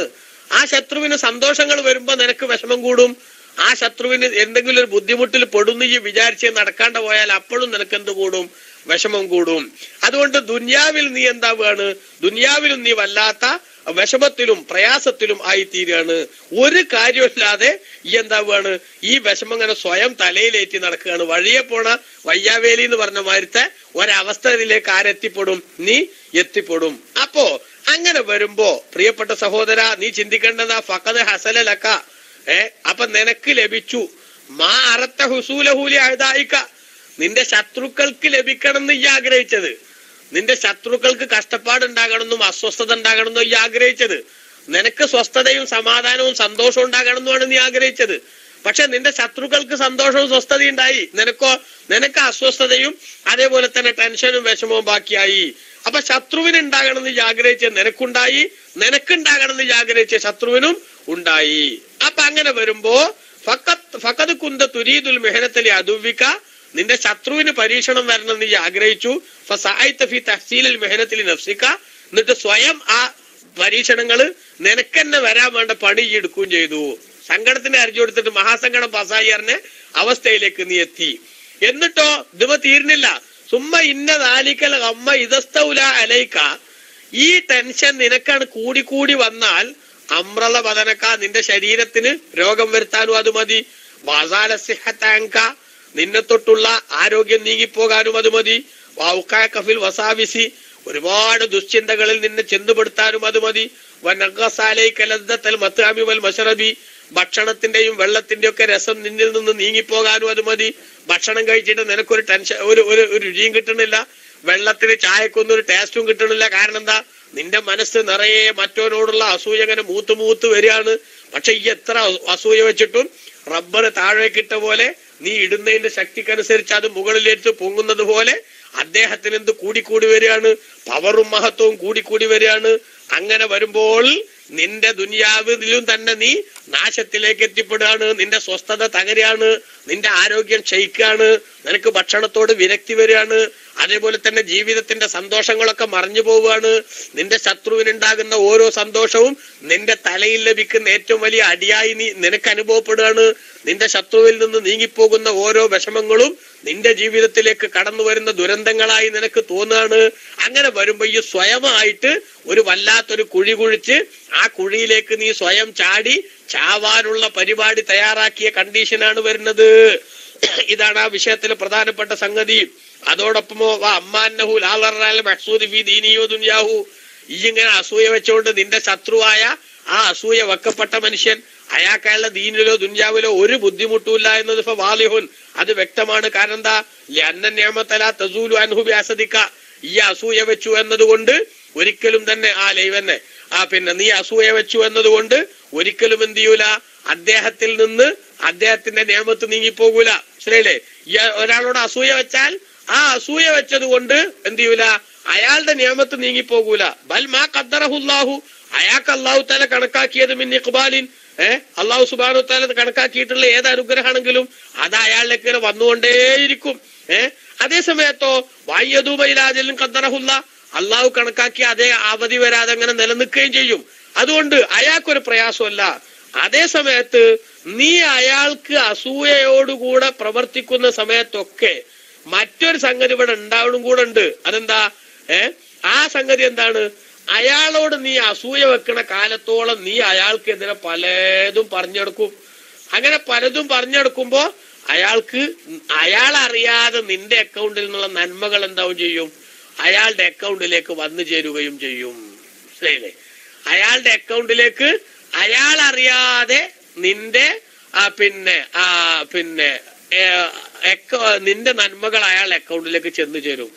അതുകൊണ്ടാണ് ഈ ഗീബത്ത് പറയാനായിട്ട് നടക്കണ മനുഷ്യന്മാരൊക്കെ അല്ലേ, ആ മനുഷ്യന്മാരൊക്കെ അത് പറയാൻ വേണ്ടി ചെലവാക്കണ സമയം എന്തുകൊണ്ടാ സമയം ചെലവാക്കണത്? അവർക്ക് ഈ അസൂയ കൊണ്ട് മാത്രാണ്. ആ ഗീബത്ത് പറയുമ്പോഴൊക്കെ പറയപ്പെടുന്ന ഈ പണ്ഡിതന്മാർക്കും നമ്മുടെ നേതാക്കൾക്കും ഒക്കെ എന്ത് ലഭിച്ചുകൊണ്ടിരിക്കുക? അവരിൽ വല്ല നന്മയുണ്ടെങ്കിൽ അത് ഇവരുടെ അക്കൗണ്ടിലേക്ക് ട്രാൻസ്ഫർ ചെയ്യപ്പെട്ടുകൊണ്ടിരിക്കുകയാണ്.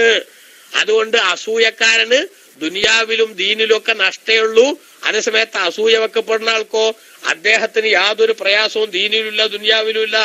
അതുകൊണ്ടാണ് പല മഹാന്മാരായിട്ടുള്ള പണ്ഡിതന്മാരുടെയും ചരിത്രത്തിൽ നമുക്ക് കാണാൻ സാധിക്കും. എന്ത്, ഹസൻ ബസ്രി റളിയല്ലാഹു അൻഹുവിനൊക്കെ ചരിത്രത്തിലുണ്ട്. എന്താ, ബഹുമാനപ്പെട്ട ഹസൻ ബസ്രി തങ്ങളെ ഒരാൾ ഭയങ്കരമായിട്ട് എഴുപത്ത് പറയുന്നുണ്ട്, പരദൂഷണം പറയുന്നുണ്ട് എന്ന് അറിഞ്ഞപ്പോ ബഹുമാനപ്പെട്ടവർ ഒരു വലിയ കൊട്ട നിറച്ച് ഈത്തപ്പഴം അയാൾക്ക് സമ്മാനമായിട്ട് കൊടുത്തയച്ചു. ഒരു കൊട്ട നിറച്ച് ഈത്തപ്പഴം ഹസൻ ബസ്രി റളിയല്ലാഹു അൻഹു ഈ ഗീബത്ത് പറഞ്ഞ ചങ്ങായിക്ക് സമ്മാനമായിട്ട് കൊടുത്തയച്ചു. എന്നിട്ട് എന്താ നിങ്ങൾ എനിക്ക് സമ്മാനം കൊടുത്തയച്ചെന്ന്, അല്ല നിങ്ങൾ എന്നെ പറ്റി എന്തൊക്കെയോ ഗീബത്ത് പറഞ്ഞു എന്ന് കേട്ടു, അപ്പൊ നിങ്ങളെ സൽക്കർമ്മങ്ങളൊക്കെ നിങ്ങൾ എന്റെ അക്കൗണ്ടിലേക്ക് ഇങ്ങനെ ട്രാൻസ്ഫർ ചെയ്യുമ്പോ ഒരു നന്മ ചെയ്ത് തന്നാൽ അതിന് തിരിച്ച് അങ്ങോട്ട് എന്തെങ്കിലും ഒരു നല്ല ചെയ്യണ്ടേ എന്ന നിലക്ക് നിങ്ങൾക്ക് സന്തോഷമായിട്ട് കൊടുത്തയച്ചതാണ്. അപ്പൊ ഇത് നമ്മളൊക്കെ മനസ്സിലാക്കേണ്ടതാണ്. ഒരാളോടാണ് ദേഷ്യം വന്നിട്ട് അയാൾ എങ്ങനെങ്കിലും ഒന്ന് ഇരുത്തണം എന്ന് നമ്മൾ കണക്കൂട്ടിയിട്ടൊന്നും കാര്യമല്ല.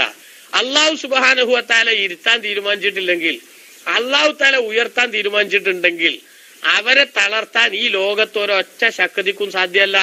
മുത്തനബി സല്ലല്ലാഹു അലൈഹി വസല്ലം തങ്ങൾ ഇബ്നു അബ്ബാസ് തങ്ങളോട് പറഞ്ഞില്ലേ, മോനെ ലൗ അന്നൽ ഉമ്മത ഇത്തഫഖത് അലാ യൻഫഉക ബിശൈ, നിനക്കൊരു ഉപകാരം ചെയ്യാൻ വേണ്ടി ലോകം മൊത്തം സ്റ്റഡി ആയാലും ലൻ യൻഫഉക ഇല്ലാ ബിശൈഇൻ ഖദ് കതബഹു അല്ലാഹു ലക്, അള്ളാഹു കണക്കാക്കിയതല്ലാത്തൊരു ഉപകാരം ചെയ്തു തരാൻ അവർക്ക് കഴിയില്ല.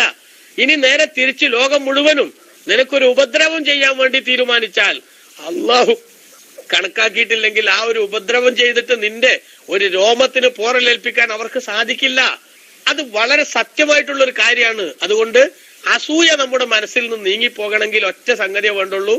ഈമാൻ കാര്യങ്ങളിൽ ആറാമത്തതാണ് ഈ ലോകത്തുണ്ടാവുന്ന നന്മയും തിന്മയുമായ കാര്യങ്ങളെല്ലാം അല്ലാഹു തആല കണക്കാക്കിയതിന്റെ അടിസ്ഥാനത്തിൽ ഉണ്ടാവുന്നതാണ്. ഈ ബോധം നമുക്കുണ്ടെങ്കിൽ ഇപ്പൊ അയാൾക്ക് ആ ഹൈറ് ചെയ്തു കൊടുക്കാനാ അള്ളാഹ് കണക്കാക്കിയത്, ഞാൻ അതിനോട് അസൂയ വെച്ചിട്ട് കാര്യമല്ല. എന്റെ മനസ്സിനെ ഞാൻ പറഞ്ഞ് വിശ്വസിപ്പിച്ച് സത്യവിശ്വാസത്തിന്റെ ആ ശരിയായ ശൈലിയിലേക്ക് ഞാൻ കടന്നു വരാൻ ശ്രദ്ധിച്ചാൽ എനിക്ക് ദുനിയാവിൽ സ്വസ്ഥത ഉണ്ടാകും, ആഖിറത്തിൽ പ്രതിഫലം ഉണ്ടാകും. അതേസമയത്ത് അസൂയക്കാരനായിട്ട് ഞാനോട് പോയാൽ, അല്ലെങ്കിൽ നമ്മൾ പോയാൽ ദുനിയാവിലും സ്വസ്ഥത ഉണ്ടാവില്ല, ആഖിറത്തിന് ശിക്ഷ ബാക്കിയുമായിരിക്കും. അതുകൊണ്ട് എന്തിനാണ് ഈ വെറുതെ ഒരു കാര്യമല്ലാതെ ഈ അസൂയയും കാണിച്ചിട്ട് സമൂഹത്തിന്റെ അക്കൗണ്ടിലേക്ക് നമ്മുടെ സൽക്കർമ്മങ്ങൾ കൂടി ട്രാൻസ്ഫർ ചെയ്യപ്പെട്ട് പരലോകത്ത് പാപ്പറായവൻ എന്ന് മുത്തനബി സല്ലല്ലാഹു അലൈഹി വസല്ലം തങ്ങൾ പഠിപ്പിച്ച ആ ഒരു ഗണത്തിലേക്ക് ചെന്നുപെടുന്നത് എന്ന് ഓരോരുത്തരും ആലോചിക്കേണ്ടതാണ്. നമ്മുടെ ജീവിതത്തിൽ എല്ലായ്പ്പോഴും നമ്മൾ ആലോചിക്കേണ്ടതാണ്. അർഹമുർ റഹീമായ റബ്ബ് നമ്മുടെ എല്ലാവരുടെയും ഖൽബ് നന്നാക്കി തരുമാറാവട്ടെ. ആമീൻ എന്ന് ദുആ ചെയ്ത് നിങ്ങളൊക്കെ ദ്വാർക്കണമെന്ന് വസിയത്ത് ചെയ്ത് തൽക്കാലം വാക്കുകൾ ചുരുക്കുന്നു. ജാറങ്കണ്ടി നേരത്തെ പ്രവാസി വായന അല്ലെങ്കിൽ റിസാല ഒക്കെ വായിക്കാൻ വേണ്ടി റെഡിയാവുന്നു അറിയിച്ചിരുന്നു. ഓക്കെ, റെഡിയാണ് ഇൻഷാ അല്ലാഹ്. അപ്പൊ ഞാൻ മൈക്ക് വിടുകയാണ്. ഇന്നെല്ലാവരും അബുദാബിയിൽ അതേപോലെ